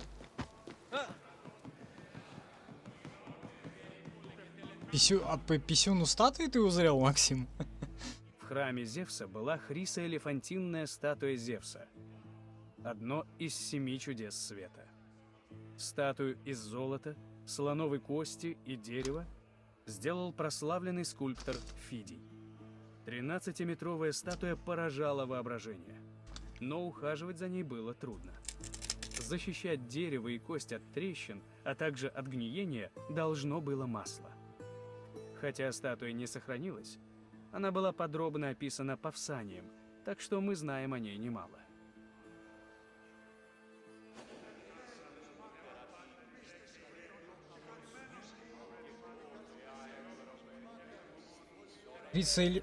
Фонтины, статуя Зевса Фидий, бронзовая римская копия с греческого оригинала. 1-2 век, римский период. Понятное дело, римляне-то. А это назвали не Юпитер. Так он выглядит. Можно на писюн смотреть, залезть. Есть у него писюн там? Писюн есть в мегалите, ну или где-то там. Можно повисеть на писюне Зевса.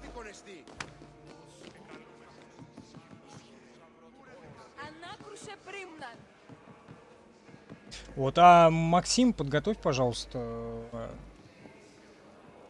вторую часть кошмаров маленьких.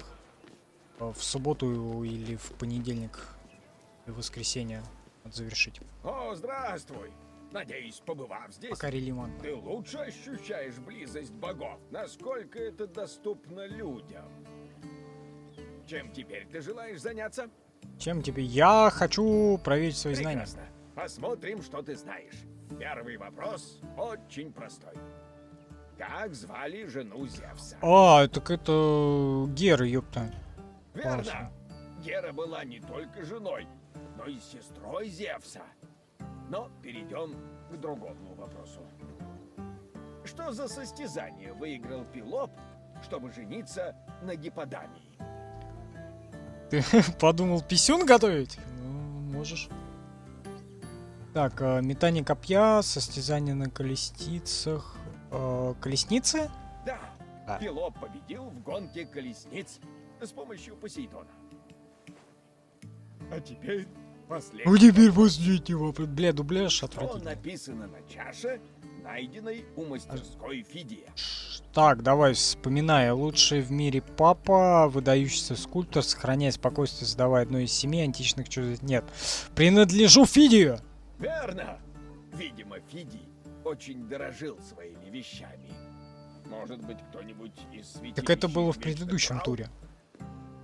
брал? Но я что-то отвлекся. Великолепно, друг! Подобная мудрость угодна богам. Посоветуешь, Конечно, куда? Следуй за мной, друг. Делай деньги! Афинский монетный двор был самым преуспевающим в Древней Греции. Опасный бизнес. Подожди, да как вернуться-то? Лаврионские рудники позволили Афинам производить достаточно монет, которые часто подделывали. Они этого достойны. После победы над Адгосом в битве 300 чемпионов спартанцы переняли традицию отращивать длинные волосы. Не совсем как бы поэтому Вот. Длинные волосы можно было еще собрать в пучок наверху, да? Вот. Когда ты одеваешь шлем, дополнительная ароматизация. То есть, если тебе по башке дадут мечом или дубиной, хотя бы это будет как-то смягчено пучком волос. Вот. Это как бы... Это было практично. Вот. Почему об этом не сказано здесь, я не знаю. То есть это как бы... Это было нормально в античности. Афины. Так, а что у нас по турам? Знаменитые города, 3 из 7. Так, не надо нам никуда перемещаться. Вот по хронологии вообще, как это было? Вот с Кноса, Минойская цивилизация, первые Олимпийские игры. Геродот, демократические реформы Перикла. Микенская цивилизация, 1700 год, 1200 год до нашей эры. Греко-персидские войны, в 480 году царь Леонид со своими спартанскими и афинскими и прочими товарищами воевал. Вот, да, как раз Фермопильское сражение, вот я правильно сказал, 480 год до нашей эры. Римляне пришли чуть позже, может тогда, наверное, в 400-м, скорее. И Пелопоннесские войны до 404 года длились.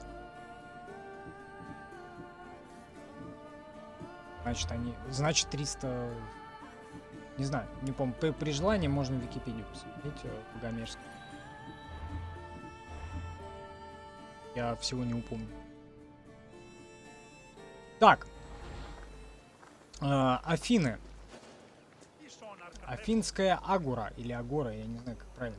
Прогуляйтесь по самой известной Афинской площади для собраний и откройте для себя расположенные там лавки и памятники культуры.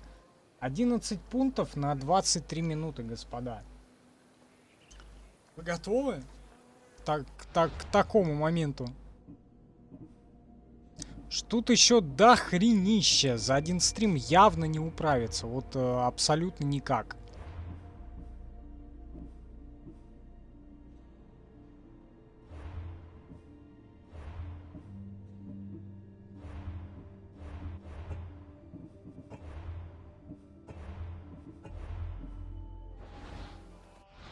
А где-то вообще отмечается это на карте, я не знаю. Да, вот. Знаменитые города. Здесь вот как раз... вот. В Афинах. Тут еще очень до хера. Просто. Может, просто пройдемся, что нам интересно?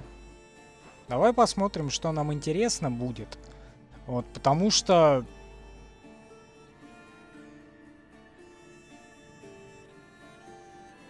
Потому что это в натуре будет до утра.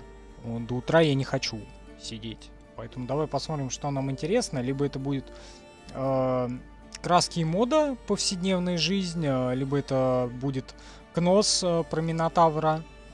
Вот, либо Спарта со всеми ее прелестями. Опять пшеница, земледелие. Знаменитые города. Опять повседневная жизнь, искусство и религия. В основном, конечно, в Афинах, но давай посмотрим. Вот, битва при Амфиполисе. Вино, как делали повседневная жизнь. Опять же, Фермопилы. Присоединяйтесь к потанцам знаменитой битвы при Фермопилах. Дельфийский оракул. Я, короче, знаешь, что предлагаю? Я предлагаю сначала сползать к Минотавру и потом битвы посмотреть. Посмотреть битвы, может быть, как делали вино, и закончить, потому что это будет очень долго в ином случае. Все вот это вот отсматривать.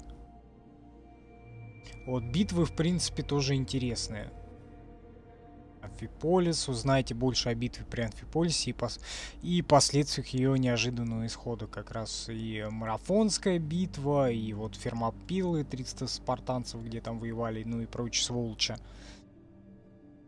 Там, стоит понимать, там не только спартанцы были. Просто романтизировали это дело. Уж. Спартанское образование, вот как раз познакомитесь, собственно, программы обучения спартанцев. Так, давай, короче, к туру перейдем сразу. Нам интересен Минотавр. Перейдем к нему. Сделаем перекур. Да, как раз уже 2 часа от стрима практически прошло. Сделаем перекур и продолжим.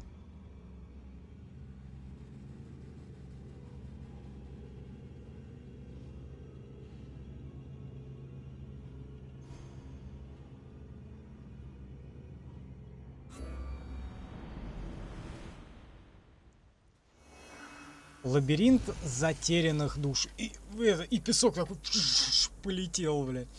Не, прикольно, кстати. Не, вот чё-чё, а графически Одиссей прям очень здорово выполнен. Мне прям безумно нравится там.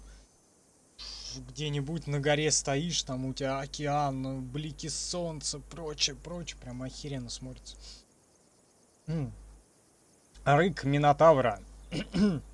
Зачастую последнее, что слышит перед смертью. Влажный воздух, вырывающийся из его ноздрей, окутывает жертву. Дальше смерть. Ну, вообще горы и прочая штука очень забавно. Как забавно, очень красиво все это выполнено. Вот с графической точки зрения. Прям очень классно, очень здорово выполнено. Давай прям этого орла сейчас возьмем.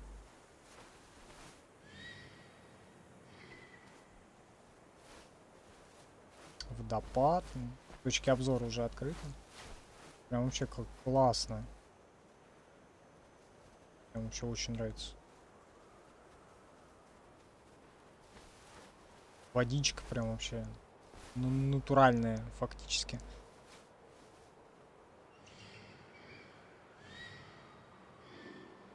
Очень здорово, очень круто, очень классно. Графически круто. Так, в общем, тур. Лабиринт затем... Так, это мы уже видели. Слушали кактусы. Пустынные такие пейзажи. Опять эти микенские. Но узнайте больше о это не микенская, а минойская цивилизация, мифическом лабиринте и Минотавре, который обитал в нем. 8 пунктов. Что ж. Что, делаем перекур и к Минотавру в гости, да?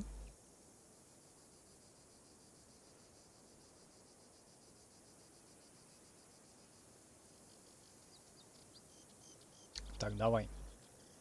Перекурчик. Так, где у нас перекур? А, вот он. О-хо-хо. Курим, господа. И потом в гости к Минотавру.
Так. Все курнули? Я надеюсь. Там...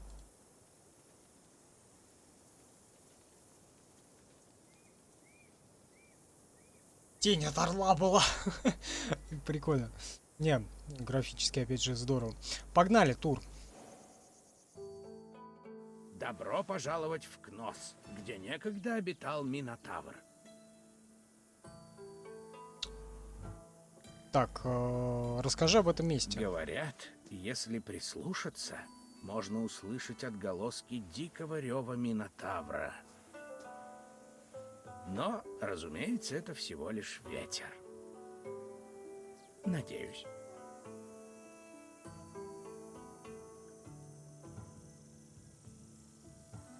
Готур. Кнос, где по преданию правил царь Минос, был центром древней минойской цивилизации.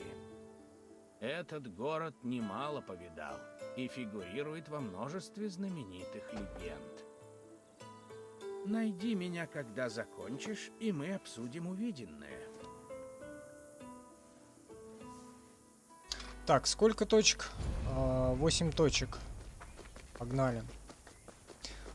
Кносский дворец. Этот дворец самый большой из всех. Был возведен в 17 веке до нашей эры. И связан с именем легендарного царя Миноса. Он состоит из нескольких помещений, выстроенных вокруг центрального двора, а его площадь составляет более чем 13 тысяч квадратных метров. Остров Крит был заселен уже за 8000 лет до нашей эры. Со временем там появились города и развилась торговля. Дворцы строили, разрушали и снова строили до начала так называемого новодворцового периода, около 1700 года до нашей эры. Этот период длился более 300 лет, и его считают золотым веком минойской цивилизации.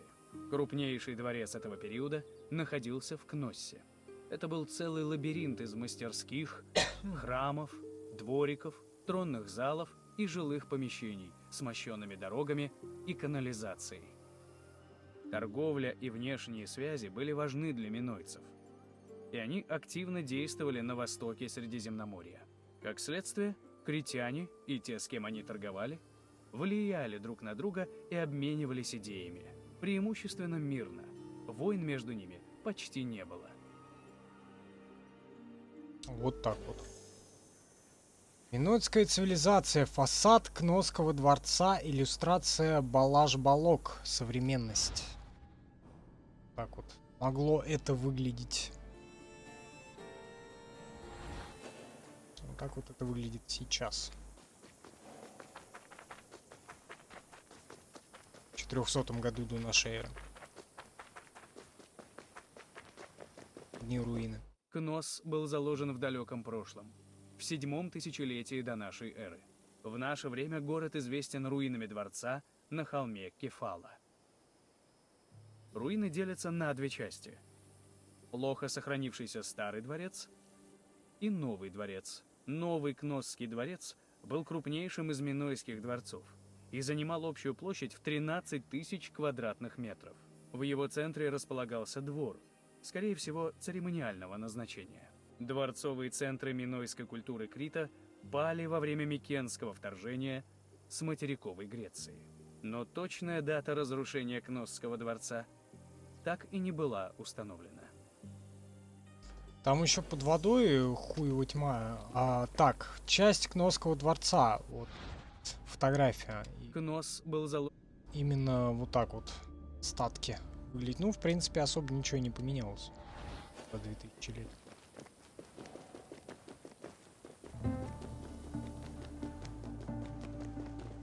В новодворцовый период первый этаж был хозяйственным, Дворец и Миноса. там располагались большие кладовые. Жилые помещения, что удивительно, с туалетами, располагались к северо-востоку от центрального двора. Дворец был украшен фресками, на которых были изображены бои быков и роскошно одетые женщины. Большие каменные рога посвящения религиозный символ минойцев, стояли в западном дворе. Из других примечательных частей дворца можно назвать театр, служивший местом развлекательных зрелищ, трехчастное святилище, где поклонялись минойскому божеству, называемому историками богиней-матерью, и просторный главный зал, расположенный на втором этаже дворца. Дамы в голубом. Репродукция. 1927 год.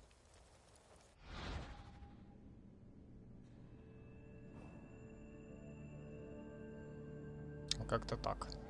Резко. Или типа того. Лабиринт затерянных душ. Вот, как раз подбираемся к лабиринту Минотавра. Рык Минотавра зачастую последнее, что слышит перед смертью. Влажный воздух, вырывающийся из его ноздрей, окутывает жертву. А дальше лишь смерть. Это я уже читал. Археолог Артур Джон Эванс Искусство минейское. сумел отыскать на острове Крит несколько древних табличек. Исследовав их, он выделил два вида минойской письменности – линейное письмо А и Б. С помощью линейного письма минойцы многое записывали, в том числе торговые сделки. Например, текст одной найденной в Кносском дворце таблички был сделан линейным письмом Б. На табличке были записаны подробности сделки по продаже кориандра, компонента для благовоний, неким Киприем, некоему Твинону. Благодаря переводу подобных табличек историки получили представление о культуре и жизни минойцев. Как-то так. Дикие козы. Печать лентоид из агата. Слева сама печать, справа оттиск. 1400-1300 год до нашей эры. Вот. Так вот. Все. Выглядело.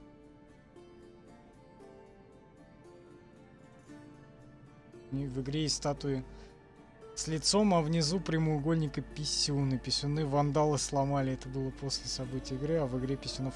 Да, я скидывал эту историческую справку. Потому что почему-то писюнов не завезли. В эти статуи маленькие. Удерживайте Т, чтобы взять... А где Т? Вот.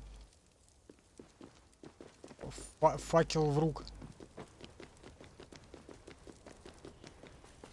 По легенде, Минотавр, Рождение Минотавра. человек-полубык, родился, когда царица Пасифая отдалась посланному Зевсом быку.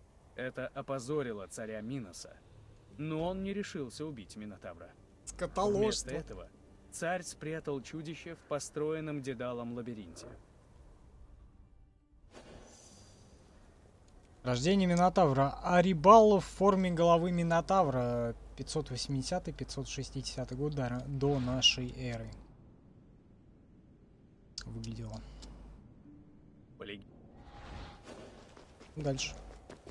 Ближе к лабиринту. Дедал затерянных играл душ. важную роль Дедал. в греческой мифологии. Кто такой Он был Дедал? гениальным изобретателем. И однажды, в приступе зависти к столь же умному племяннику, столкнул того с вершины Акрополя.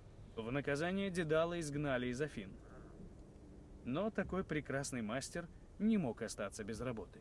Критская царица Пасифая, из-за проклятия Посейдона возжелавшая быка, заказала Дедалу деревянную корову, чтобы забраться внутрь и отдаться животному. Дедал исполнил ее просьбу, и это привело к рождению Минотавра. Позже Минос, вероятно, в наказание за роль Дедала в появлении Минотавра, велел мастеру построить лабиринт. Пожалуй, самый известный миф с участием Дедала был о его сыне, Икаре, который на созданных отцом крыльях слишком близко подлетел к солнцу и упал в море. Икар и Дедал. Пасифия и Артемида. 1 век до нашей эры. Как вот это все. Фреска или не фреска, не знаю. А как же ей было рожать Минотавра больно. Ну, а быку отдаваться, как тебе такой вариант?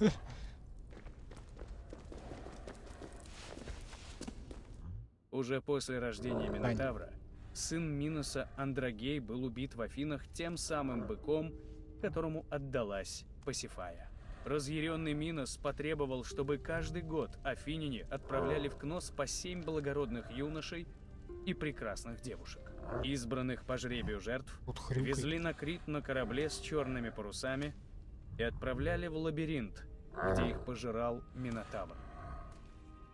Смотри, там что-то шевелится, блядь. Серебряная кносская драхма. Вот так вот она. С изображением лабиринта. Ира. Блять, рычит что-то. Смотри, какая сволочь. Он... Дурак! Она тебя сожрет, блядь! Смотри, какой пидор.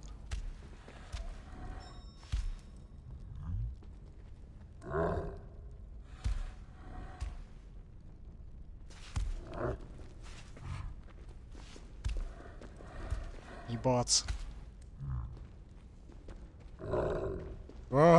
Я маленький и злой, блядь. Так, давай послушаем. Один из отправленных в лабиринт юношей Смерть афинян, Минотавра. храбрый Тесей, решил положить конец ужасной традиции. Перед тем, как покинуть Афины, он поклялся убить Минотавра и вернуться под белыми парусами. Но прежде чем войти в лабиринт, Тесей встретил Ариадну, дочь Миноса, которая в него влюбилась. Ариадна дала Тесею клубок нити, чтобы герой смог найти выход из лабиринта. Тесей вошел в лабиринт, убил Минотавра, вернулся к выходу, сматывая клубок, и отплыл назад в Афины вместе с Ариадной.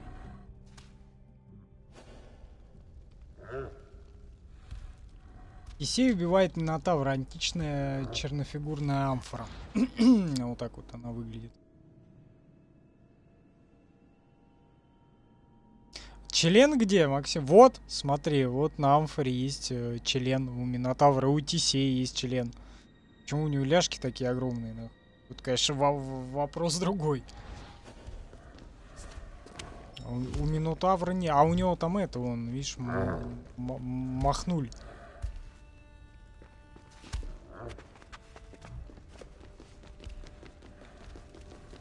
Подожди, а я что-то проебал, да? Или нет? Не, вроде ничего не проебал. Блядь, да отпусти ты!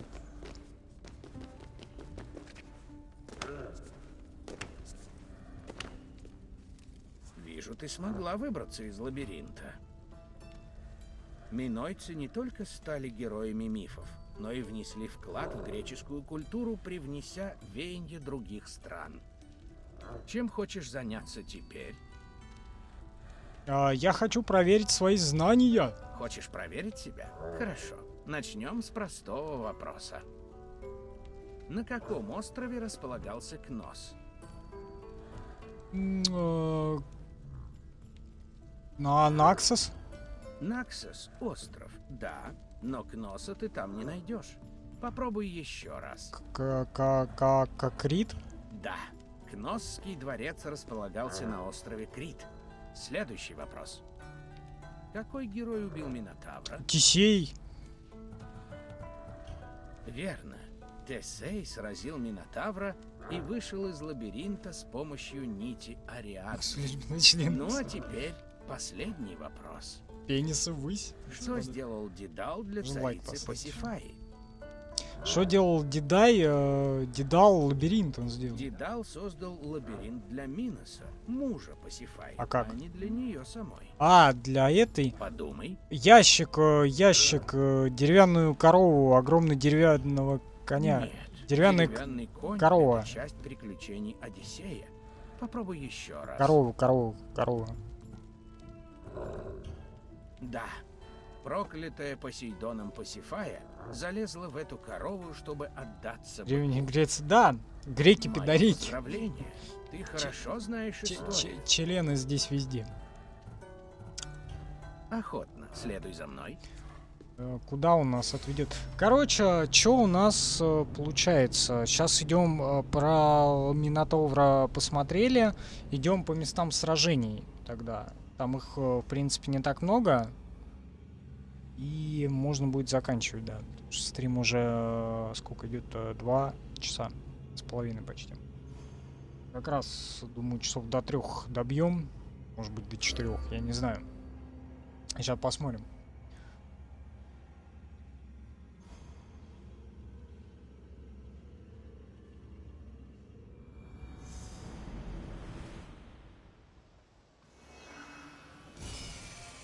Тур завершен. Но свечи... Так, в Олимпии уже были. Так, смотрим. Только туры, все значки. Тут их дохерища. Скрыть завершенные, скрыть все значки. Только туры. Так, где у нас битва? Давай начнем, наверное, как раз с Фермопилов. И легендарным спартанцем.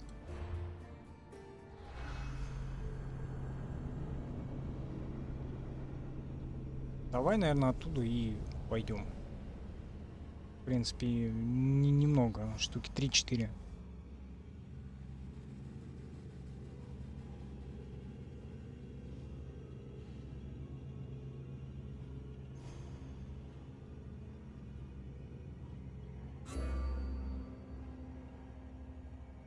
Народу не нужна история, поэтому давай так быстренько. Потому что нам интересно, пробежимся и закончим.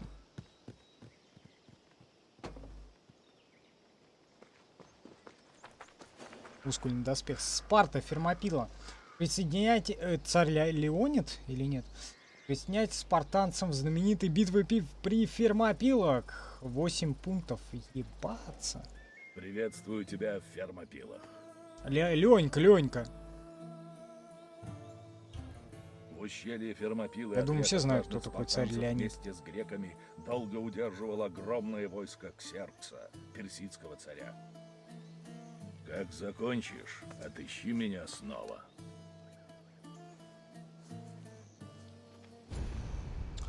Вот, это дед Кассандры или Алексиус, смотря за кого будете играть. Вот. По сюжету Одиссея. Так сказать, ну, я так справочку чуть-чуть дал об игре. Если кто не в курсе. Даже спустя годы Дарий с яростью вспоминал унизительный разгром персов в Марафонской битве. И после смерти Дария его сын Ксеркс не оставил попыток отомстить грекам. Как выразился Эсхил, он привел с собой весь Азии цвет. Между тем, лазутчики греков принесли весть об огромном войске Ксеркса. Да, кстати, После этого греки стали решать, где лучше держать оборону. посмотрим, как вино делали, да. После долгих споров Наконец оставим. выбор пал на Фермопилы. Этот единственный проход между горами и морем был достаточно узким, чтобы греки могли сдерживать целую армию персов. Пролив у мыса Артемисий позволял флоту греков делать то же самое на море. 5000 пелопонесских греков разбили лагерь за стеной, перекрывающей Фермопилы, чье название значит «теплые врата». Возглавлял войско Леонид, царь Спарты, гордившийся тем, что, предположительно, был прямым потомком Геракла. С ним был отряд самых лучших воинов, позднее вошедших в историю как прославленные 300 спартанцев. Идем дальше. Леонид в Фермопилах. Живопись, масло. А ничего, все... Почему их все голыми, блядь, в Фермопилах изображают? Голый со щитом и в тоге на голый хер. Отлично. Венцо под... большой член, значит, ёб, нездоровый член больной. Ну, поэтому они, наверное, и изображали все везде маленькие члены. Типа здоровые, да?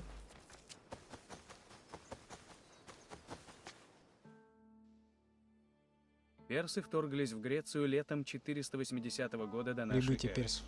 А еще раньше туда дошли слухи об их силе и численности. Говорили, что персы съедают по 6000 тонн зерна каждый день и выпивают все реки и ручьи на пути, утоляя свою вечную жажду. На пути к Фермопилам персы не встретили сопротивления и даже набрали новых воинов из греческих городов и областей. Например, из Фракии. Согласно Геродоту, в итоге персидский флот насчитывал 1207 кораблей, на которых было примерно 240 тысяч человек. По его же подсчетам, в сухопутном войске было более 1 миллиона воинов. Силы же греков в Фермопилах были во много раз меньше. Ну, 300 спартанцев, я опять же говорю, это романтизированная хрень, потому что там, ну, царь Леонид, вот да, с собой там несколько отрядов привел. Возможно, там, ну, не 300 было, может быть, чуть больше. Вот. А в общей сложности там и афинские, и прочее, это союзные силы греков, там в общей сложности что-то около 6000, по-моему, было. Вот. Ну, персов, конечно, гораздо больше, но за счет того, что узкое ущелье и местность позволяла, вот как бы они, конечно, сумели сдержать, но, по-моему, все равно без особого, так сказать, без особого гарантированного успеха.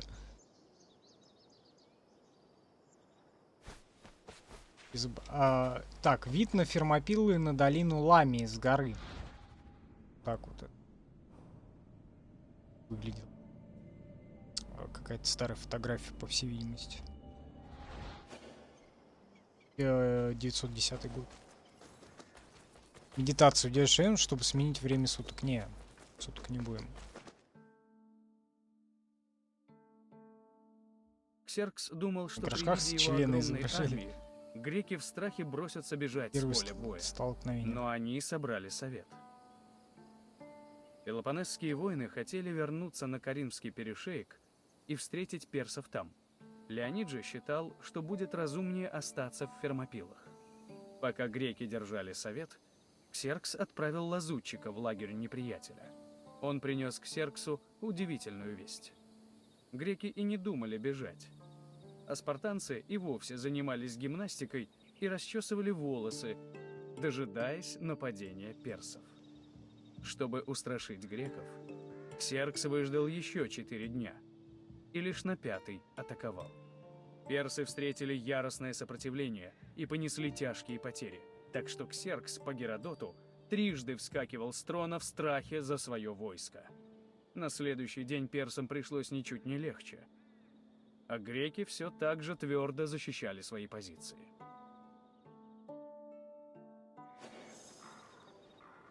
Воины с копьями, луками и колчанами, предположительно бессмертные. Личная стража царя Дария I, фриз из цветного лазурного кирпича. Так вот. Исторически выглядело во фризе.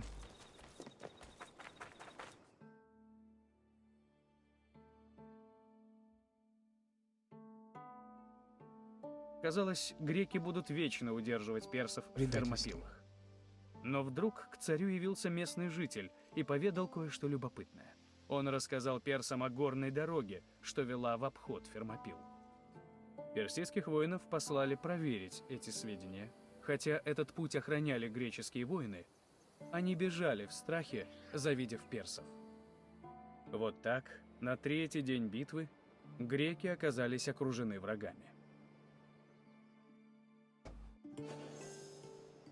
Бронзовая статуэтка пастуха. Предателя! Вот сволочь! Че он настоятельно им рекомендует? Ну давай сменим время суток. Раз он так хочет.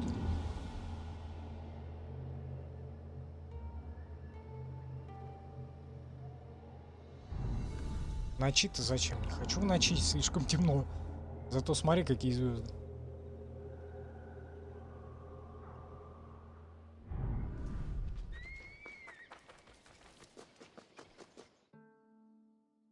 Персы теперь встали с обоих концов Фермопил. И у Отступление. войска греков осталось только две возможности: отступить и спастись, или биться до последнего вздоха.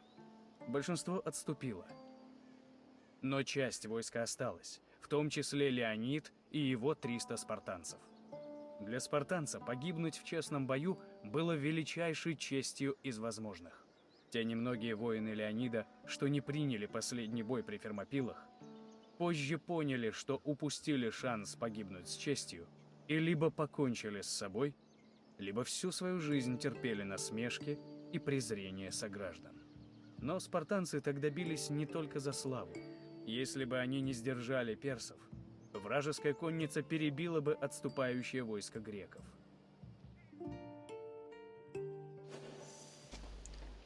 Вооружение гоплита. Шлем, щит, меч и кираса. Вот так вот как-то изображено на вазе. Или на амфоре, наверное, правильнее будет сказать.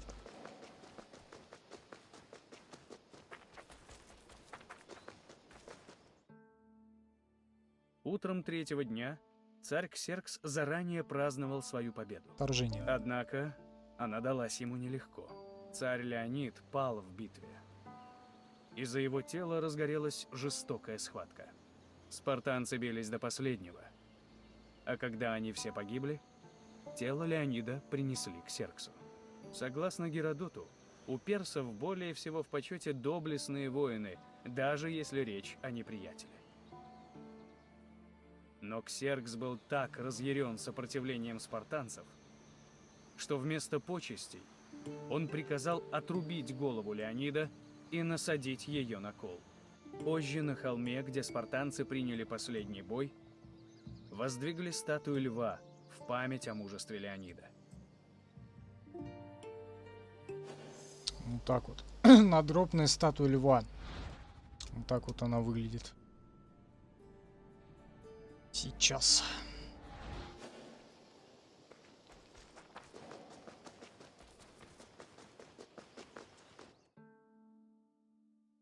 Битва при Фермопилах завершилась победой персов, но пошатнула их боевой дух. Погибли тысячи персов, тогда как потери греков исчислялись лишь сотнями. И к тому же, благодаря спартанцам, остальные греческие войска смогли отступить и перестроиться. Поэтому даже когда Ксеркс встал лагерем у подножия Афинского Акрополя, готовясь отомстить за поражение отца при марафоне, персы были скорее встревожены. Теперь они знали, что греки их не страшатся и готовы защищаться до последнего. Бой воина с персидским лучником. В пупок. Тоже хорошо. И заключительная точка, 8-я. При Фермопилах греки все же потерпели поражение. Слава Спарте. Но жестокий бой поднял их боевой дух. И греки давали персам яростный отпор вплоть до решающей победы при Платеях в 479 году до нашей эры. Окончательно изгнав персов, греки воздали дань памяти царю Леониду и его спартанцам, воздвигая памятники и слагая поэмы, навеки прославив боевое искусство и мужество воинов Спарты. Новообретенное уважение стоит особого упоминания, так как до войны спартанцев считали лишь кучкой задир, сующих нос в чужие дела. Битва при Фермопилах изменила мнение о Спарте и дала ей право считаться одним из самых сильных и влиятельных городов Греции.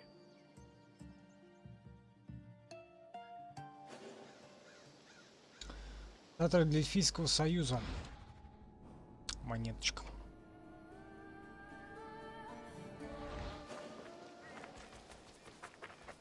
Ну, Ленька. Ты снова здесь. Ты понимаешь, как много значила жертва тех, кто пал при Фермопилах. Если бы не они, от Греции осталось Ладно, лишь заметно. так хорошо, хоть в жопу не выебали, блядь. Чем займемся теперь? давай, я хочу свои знания Если ты проверить. рвешься в бой, приступим. Первый вопрос. Как звали отца Ксеркса? Ксеркс, Дарий. Да, одной из главных целей вторжения Ксеркса Один в Грецию Ксеркс, была месть Дарий, за поражение второй Дария в Артаксеркс, это Марафонской его битве. сын какой-то был. Следующий вопрос. Жесть, короче. Какая битва стала решающей в победе над армией Ксеркса? Эти как он, марафон. А была марафонская. Марафонская битва была до вторжения Ксеркса. Нет. Попробуй еще раз. Нет, еще раз. По Платеях? Верно. Битва при Платеях положила Чуть не конец помню такое. вторжению Ну Ксеркса. ладно. Последний вопрос. Сколько спартанцев сражалось при Фермопилах? Больше 300. Ну, примерно 300. Да, Персин. нас было 300 против армии Ксеркса. Больше их, чуть немножко Да, было, ты блядь. многое знаешь, у меня больше нет Не ровно вопросов. 300.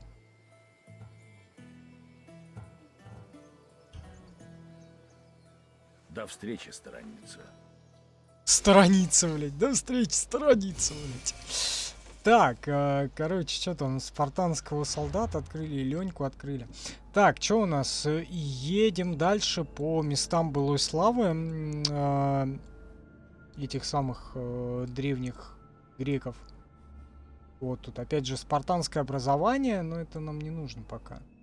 Вино у нас сделали где-то здесь, да? Вот, да, вот, вино, повседневная жизнь.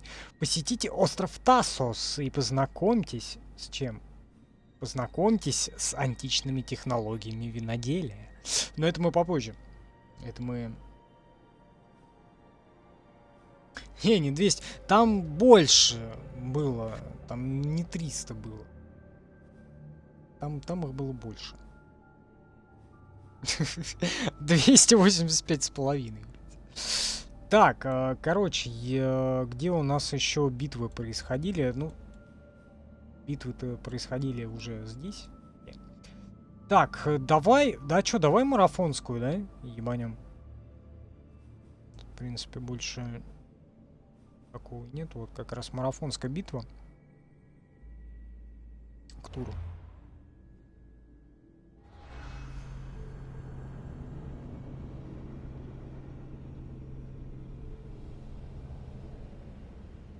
Я говорю, там просто слишком романтизировали все дело. Помимо-то спартанцев еще и, блядь, и 5000 греков было. Остальных всяких прочих.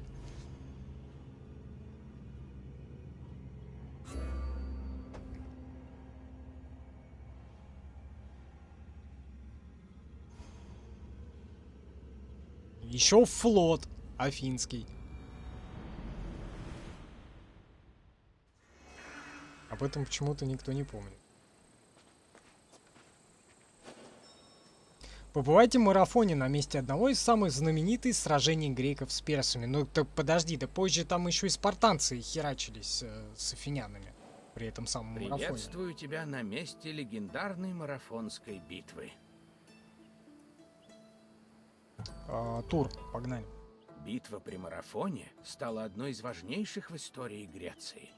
Именно здесь афиняне приняли бой против огромной персидской армии. Ты узнаешь о причинах противостояния, о самой битве и об ее последствиях. Встретимся снова, когда закончишь. Удачи тебе! 8 точек. Опять. 9 даже.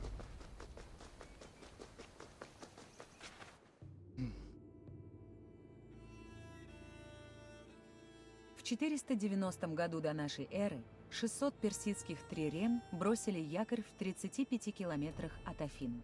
Им преградили путь 11 тысяч гоплитов под предводительством афинского стратега Мильтиада.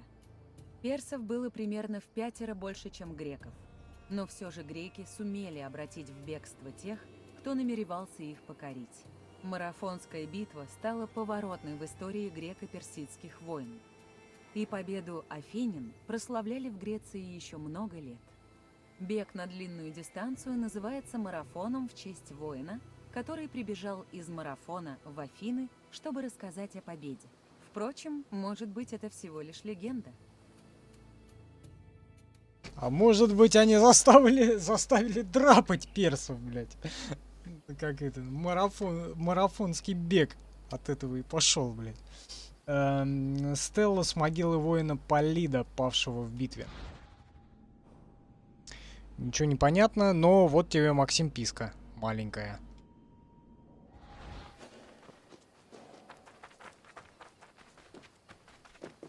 Персы хотели захватить Грецию, в том числе из-за серебряных Что рудников. красиво, смотри как. В 545 году до нашей эры На они движке игры. приблизились к своей цели, победив Креза, царя Лидии. Эта победа вынудила греков, живущих в Малой Азии, сдаться и обеспечила персам твердую почву для подготовки вторжения. В 494 году до нашей эры жители Милета восстали против власти персов.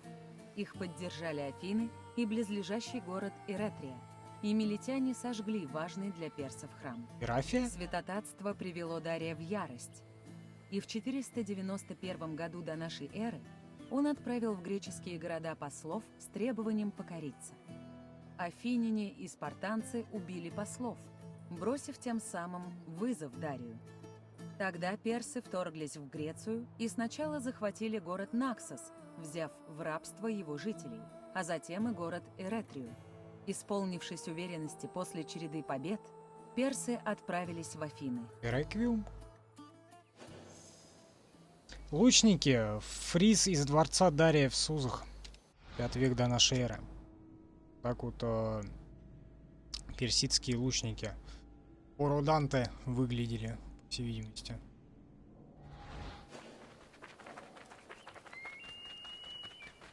Греков поразила жестокость, с которой нападали персы. Чтобы выстоять в грядущей битве, Афины были вынуждены просить помощи у других городов. Реакция греков. да. Что неудивительно, они обратились к Спарте, которая славилась сильнейшей армией в Греции. Спартанцы согласились помочь, но не смогли выслать подкрепление вовремя из-за празднеств в честь Аполлона Корнейского, когда им нельзя было покидать город до полнолуния. Единственным городом, пришедшим на помощь Афинам, стал биотийский город Платеи, отправивший афининам 1000 гоплитов. Так, впервые в истории нападение внешнего врага угрожало всей греческой цивилизации. Несмотря на общность языка и религии, греческие города очень часто воевали между собой. Перед угрозой вторжения персов греки впервые осознали, что должны действовать сообща, чтобы выжить. А потом пришли римляне. Нет, конечно, гораздо позже, но пришли. Аполлон Корнейский, Аверс Диабола из Ментампо... Блять, язык сломаешь нахер. Вот так вот. Монеточка деформированная. Сейчас. Сначала персидский флот планировал высадиться в Фалерской бухте. Однако изгнанный афинский тиран Гиппий, примкнувший к персам, Сместился. посоветовал им высадиться у Марафона, где будет удобнее развернуть конницу. Афиняне не знали о планах персов Прибытие. и оставили Марафон без защиты. Это позволило персам развернуть лагерь на берегу, пока Афины готовились к обороне. Бегство персидского воина. Античная краснофигурная шейная амфора. Детали изображения. Как бы. Да, на одной стороне. Такая сволочь, опидорившая.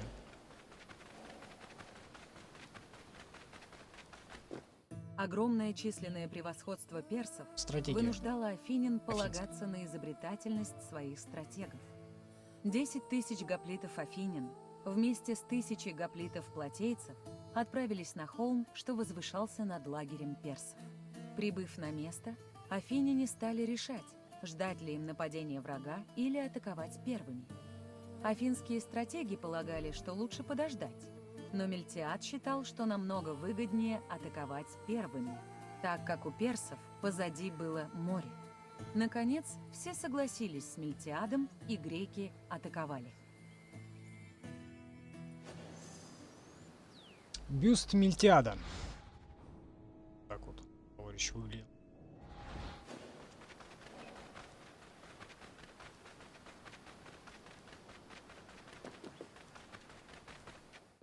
Согласно Геродоту, Вот греки сражение. напали на персов без поддержки лучников или конницы. Персы не были готовы к атаке, которую сочли безумной. Сперва они сдерживали греков, но после те оттеснили их к кораблям, и персы были вынуждены отступить. В этой битве персы понесли большие потери, приблизительно 6400 человек убитыми. Афиняне, в свою очередь, потеряли всего лишь 192 воина. Битва при Марафоне. Такая живопись.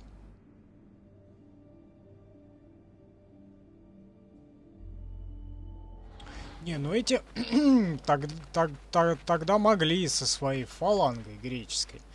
Потом, когда пришли римляне, вот это вот уже фаланга устарела. Победу при марафоне справедливо считали чудом.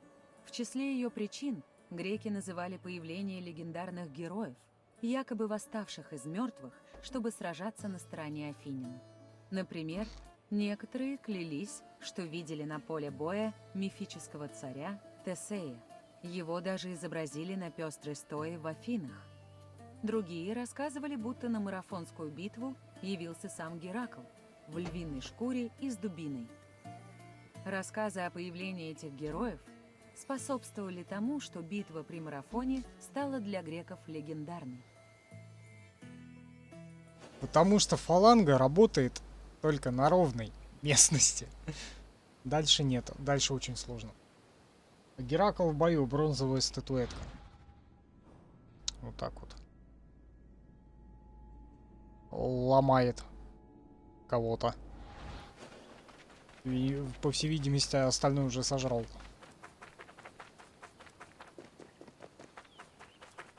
Бежав из марафона, персы задумали войти в Афины через Фалерскую бухту. После битвы. Войско греков, не теряя времени, вернулось в Афины и приготовилось защищать их. Опасаясь больших потерь, командующий персидского флота отменил высадку, и персы вернулись в свою империю. Поражение привело Дария в ярость.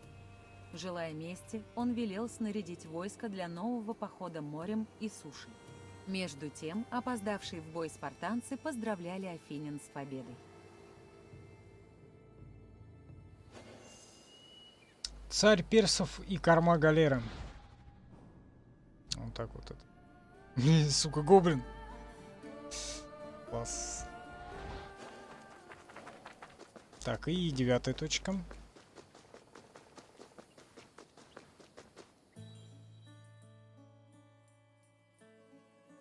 Хреново то, что они флагами Победа изобразили. при марафоне стала для афинян началом новой эпохи. Согласно Геродоту, успешное противостояние натиску персов обеспечило Афинам первенство среди греческих городов. Афиняне обессмертили свое превосходство, воздвигнув памятники у себя и в Дельфах. Марафонскую битву считали также ударом по тирании. Тиранию воспринимали уже не как издержки авторитарной власти, а как предательство Родины, проступок, в котором не хотел быть уличен ни один правитель. Это помогло установить институт демократии на следующие 2 века. Было бы прикольнее, если б там воинов. Ну, конечно, понятно, это в угоду производительности, скорее всего, сделано.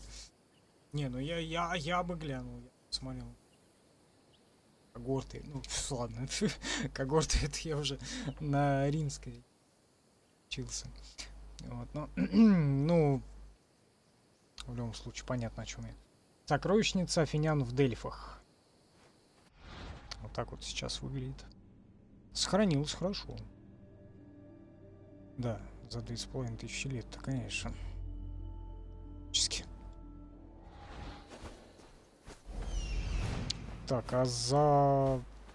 Можно поле облететь. Ну, понятно, что, ровное поле. Конечно, фаланга будет работать. Римляне, конечно, пошли другим путем.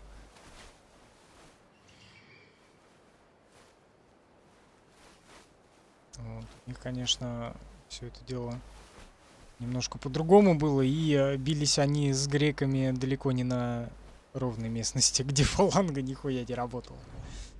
Но это ладно.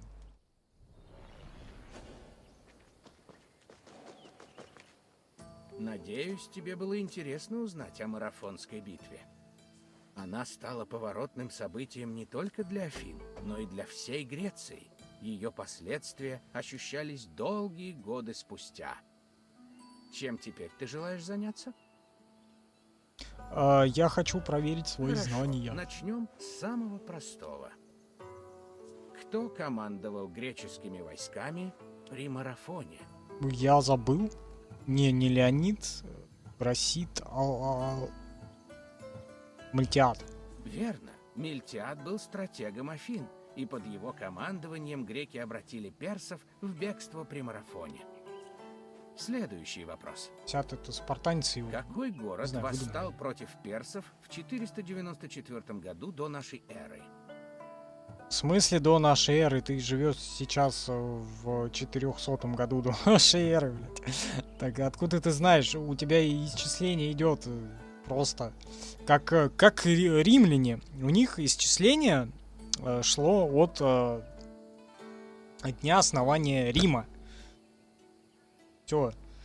То есть и сейчас можно так исчислять. Там сейчас какой получается 2600 год, да? от дня основания Рима. Повтори вопрос. Какой город восстал против персов в 494 какой год? году до нашей эры? Наксос, Милет, Марафон, Мерпсиполь? Персиполь был Да? столицей Персидской империи. А. Так что я не думаю, что у его жителей был повод для восстания. Значит, Попробуй снова. Наксос. Нет, боюсь, Значит, Наксос Милет. был завоеван персидским флотом по пути к Афинам. Попробуй еще раз. Значит, Милет. Верно. Милет восстал против владычества персов при поддержке жителей Афин и Прям смог. Эретрии. Еще вопрос. Какой город помогал Афинам при Марафоне?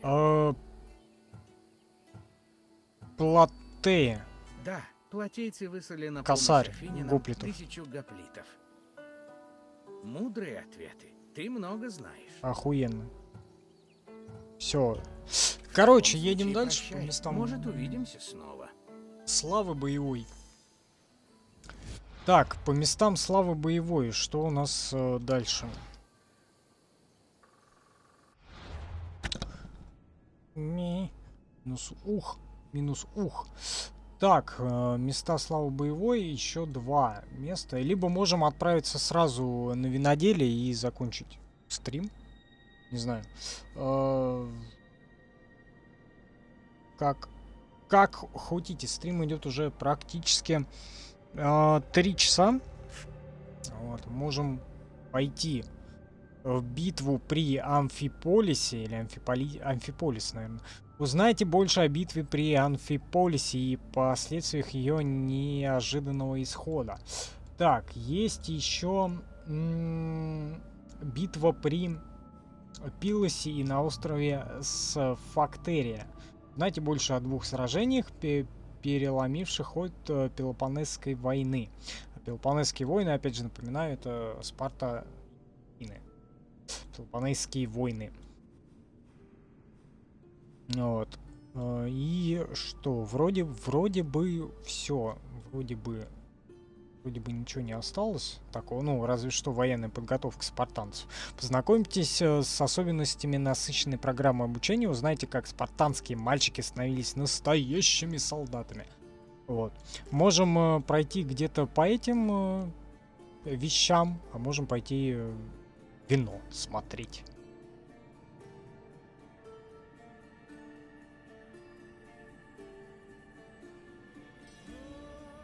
Про вино у нас посетите остров Тассос и познакомьтесь с античными технологиями виноделия. 10 минут. Ну давай тогда как раз посмотрим винище. Там как минут на 10, да, и будем заканчивать. Раз 3 с лихуем часа получится, но сначала я хотел бы перекурить.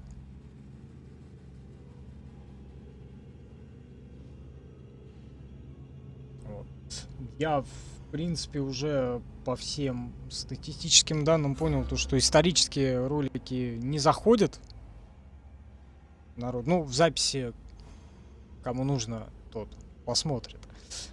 А на стримах, думаю, нет. Все-таки на стримах более развлекательные вещи будем делать. Вот. Сейчас кошмары в субботу или в понедельник закончим, пока не знаю, но закончим. И дальше уже Vice City и прочие дела.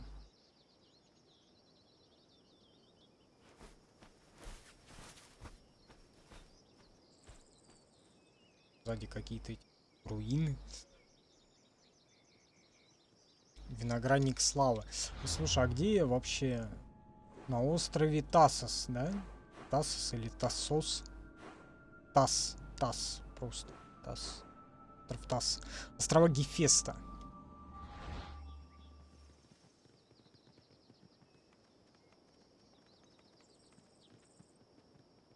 Бараны ходят всякие.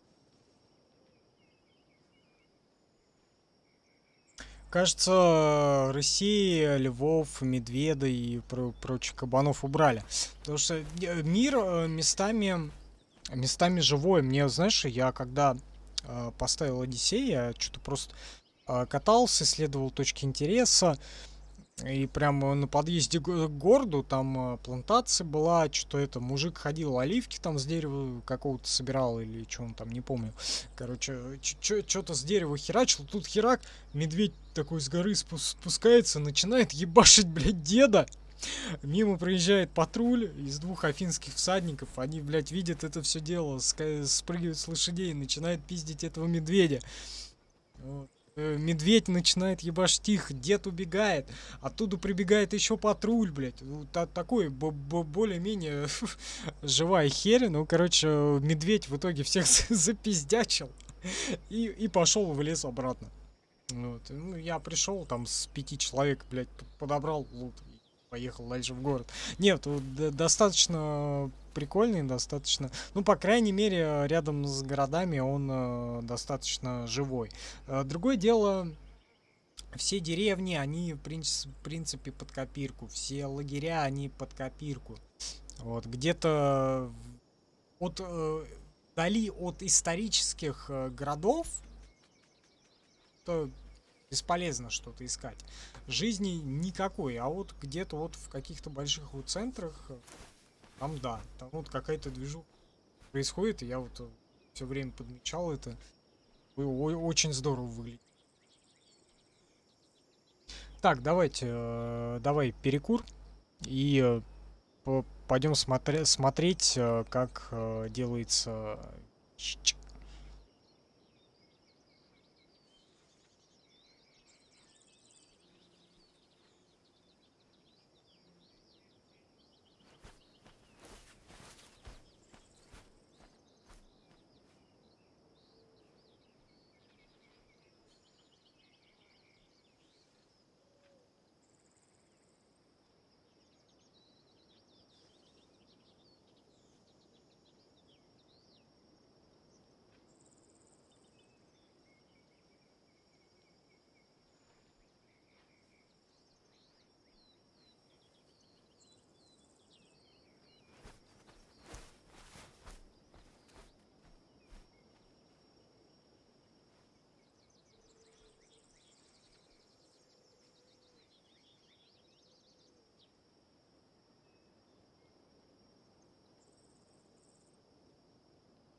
Да, хули нам медведям, блин.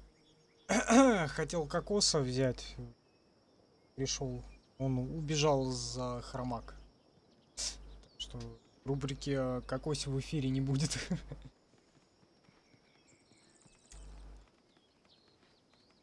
Зачем я микрофон отключил, непонятно. Уставать. Уставать уже начинаю, поэтому давай посмотрим, как делается винище, как делалось винище в Древней Греции, в античности. Заканчивать. Посетите остров Тассос или Тассос и познакомьтесь с античными технологиями виноделия. Птеродактиль какой-то летает тут. 5 пунктов, примерно на 10 минут. Погнали. О, мой друг! Это- Какая удача встретить тебя в столь пьянящей обстановке! Маркос. Из Я бы угостил компании. тебя, но от чего-то работники здесь не спешат делиться вином. Сквалыги! Так, тур. Как намекают виноградные лозы, это один из греческих виноградников. Вино было важной частью греческой культуры, и здесь ты узнаешь, как его делали. Кроме того, что вино очень вкусно и приносит доход, оно было серьезной частью экономики. Я разыщу тебя, друг мой, после твоей прогулки. До встречи!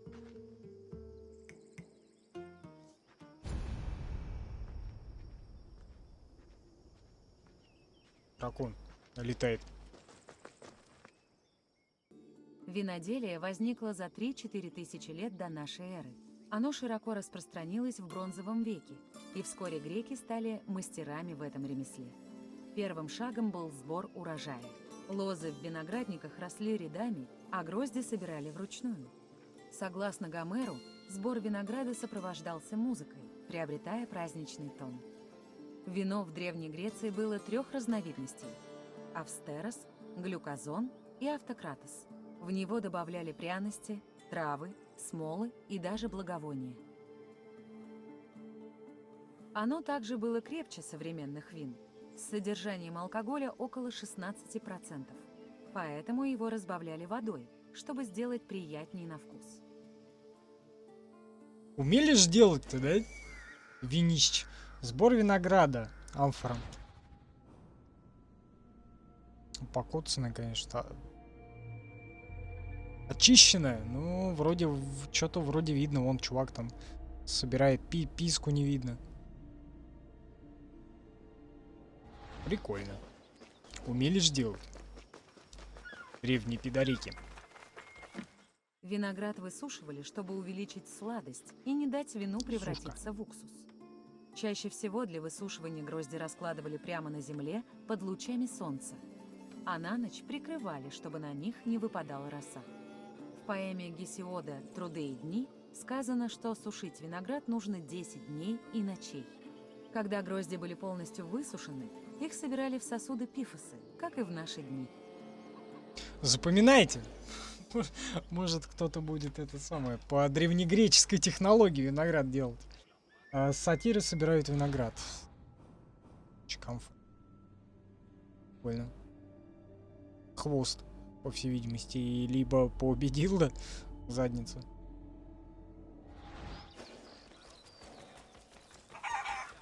Опять. Давить виноград греки умели разными способами. Давить. Чаще всего грозди винограда складывали в ленос, большой чан, и работники давили его ногами. Также иногда виноград давили вручную через сито, либо в ступе, используя пест, либо же с помощью простейшего пресса, скручиваемого мешка.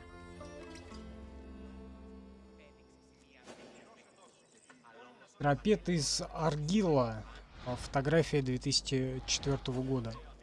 Так, показал, вот.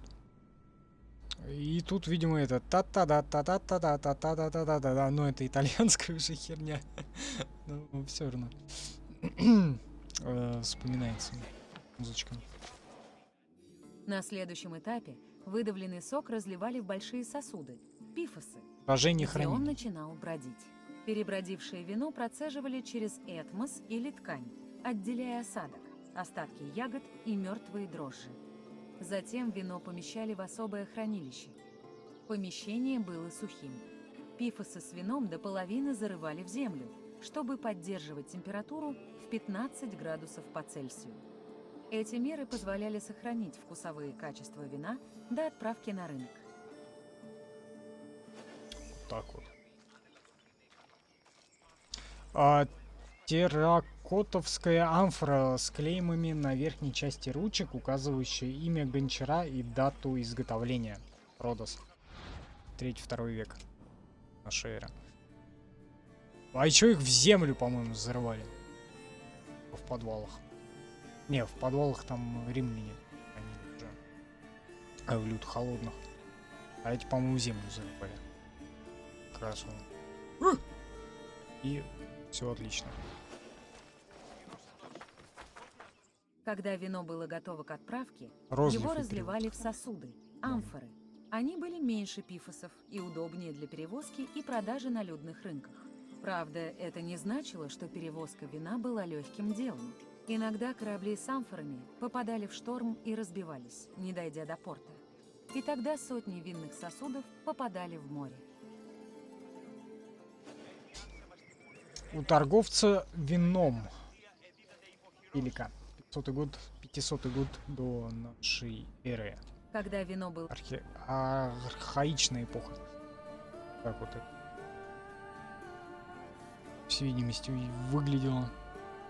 Поет или что она там делает? А, наливает.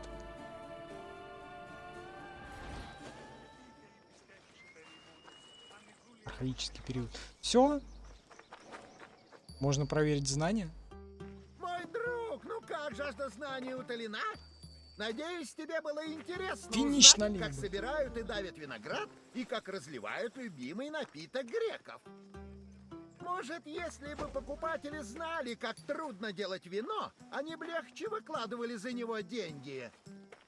Но хватит об этом, наверное. Что я могу сделать для тебя? Греки макали, они же еще хлебом ржаным вот этим испеченным, да, питались. И на завтрак они этот, блядь, хлеб макали в вино. Я вот даже не могу представить, как можно, блядь, хлеб жрать в вымоченной вине. Тем более в разбавленном вине. Да вообще как это возможно? Ну вот, видимо, у них какой-то такой своеобразный вкус был. Хочешь испытать свой ум? Поверь, ты не найдешь для этого более подходящего собеседника. Что ж, приступим. Как назывался сосуд для доставки вина на рынок? Амфора, наверное. Да, для доставки на рынок вино разливали в амфоры. Следующий вопрос. Какое слово из списка не означает тип вина? Австерос, автократос, тасос, автокрасос, наверное. Нет, автократос — это полусладкое вино, но продолжай попытки. Австерос? Нет, австерос — это сухое вино. Еще раз. Панкреникроз, блядь, тасос, наверное. Верно. Тасос — это остров знаменитый Глюкогос виноградниками, а не вино. Теперь остался последний вопрос. Как называется процесс получения виноградного сока для вина? Брожение, прессование, сбор, прессование. Именно! Собранный виноград работники давили в Леносе часто просто ногами.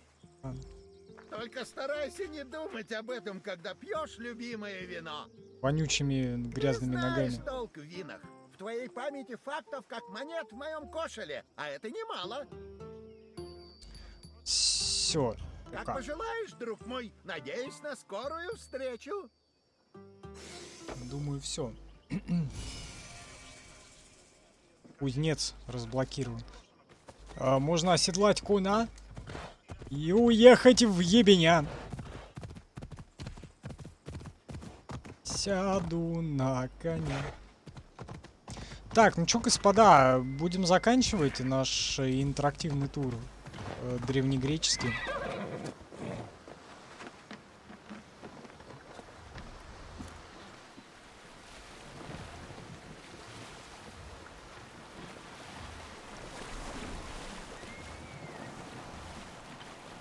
Вода, конечно, вообще классная.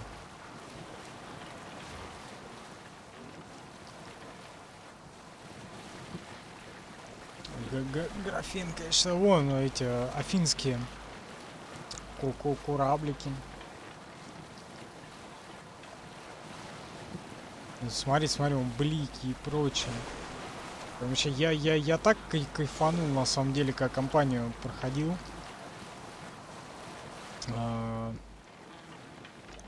На этих самых, на корабль, когда сел, я не знаю, Трирема она называлась, нет?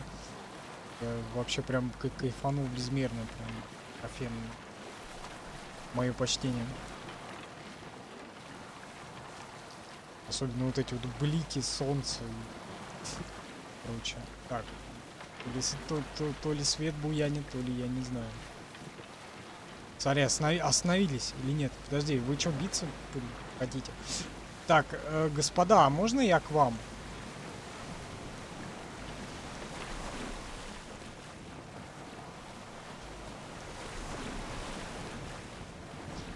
Тут же эта боевка отключена.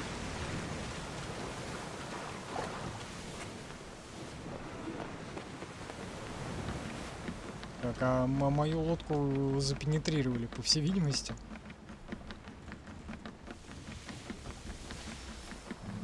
Есть дюк. На корабле. Так, го. Плыви. А, смотри, не разрушили. А вы поплывете куда-то дальше, нет? О, еще один корабль. Этот плывет. Этот больше. Или нет, или он такой же. Смотри, остановился.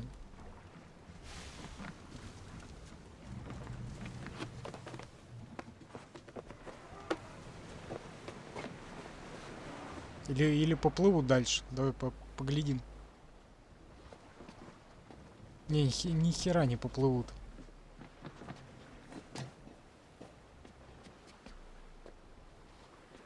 Слушай, а на мачту можно залезть? Интересно. И загореться. Я повелитель огня. Ну, на мачту тоже можно, оказывается.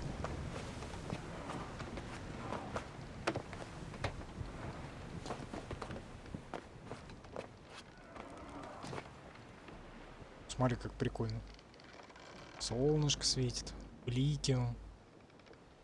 Смотри, ну не классно же?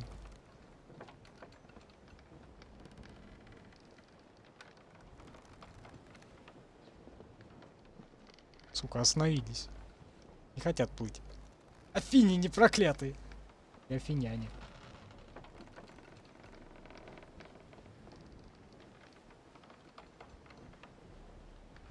Это такой же корабль, да, как и тот? Спидаль.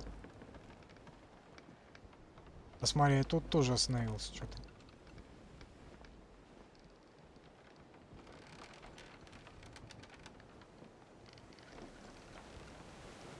Смотри, что делает.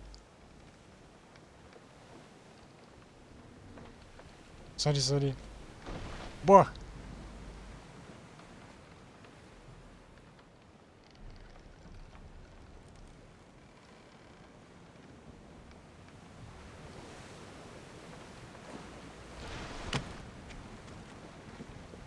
Успею.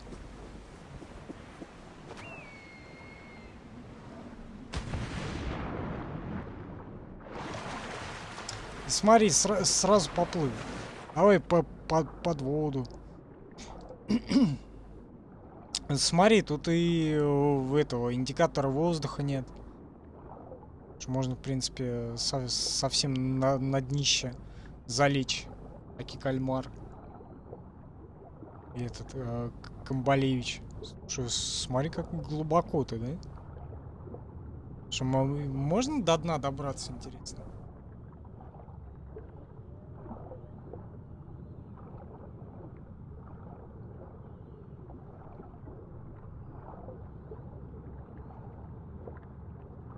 А тут, наверное, не прорисовано ничего. Вообще не видно ни пизды. Силуэт, смотри, один. А вот, днище, походу. Да, похоже, все. Да, днище.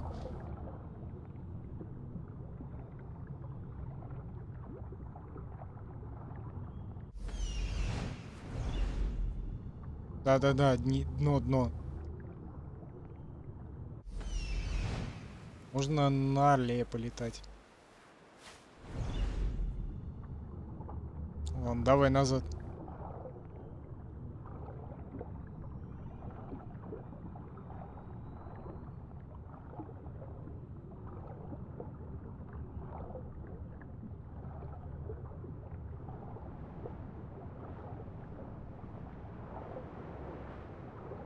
В смысле стрим на паузу стал? Стрим на паузе не стоит.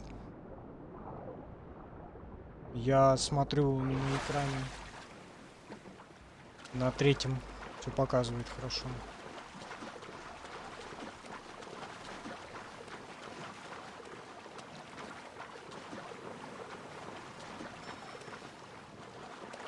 От первого лица, да? Смотри. Типа от третьего раз это. Отключить вот опять. Охуенное первое лицо, да? Пиздец. Ладно, чё, будем за это завершаться. Сейчас мы на это как дорожки.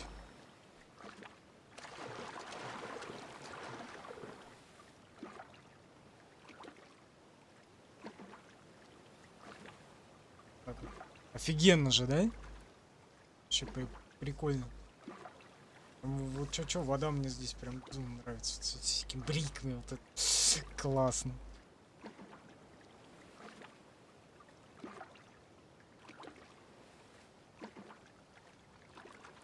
В принципе, все, что хотели, я думаю, посмотрели. Если что-то нужно будет, там, я думаю, отдельно напишу.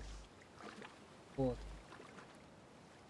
Прощаюсь я, скорее всего, до завтра пятница, суббота, наверное, скорее всего, до субботы, воскресенья или понедельника.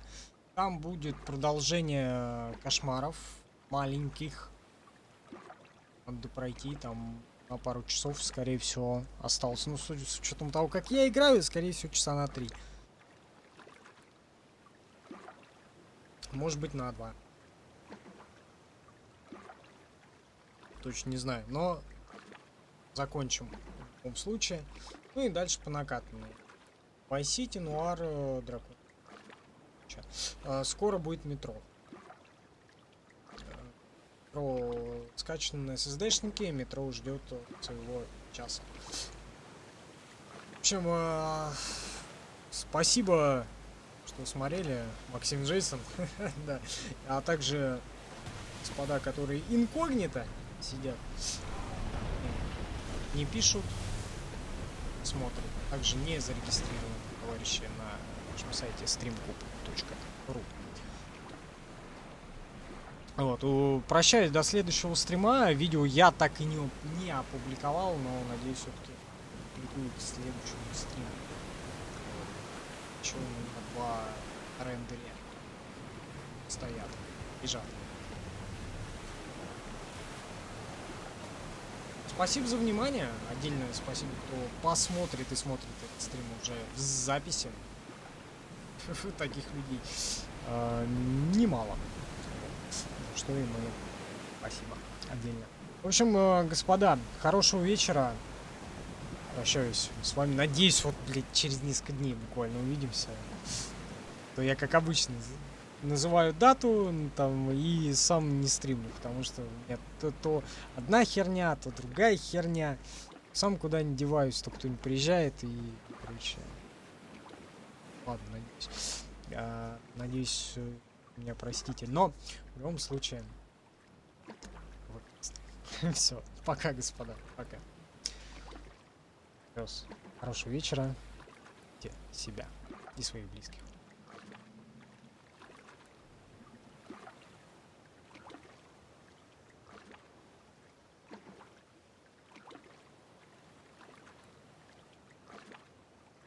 Не то включил. Гагис, блядь, Гагис.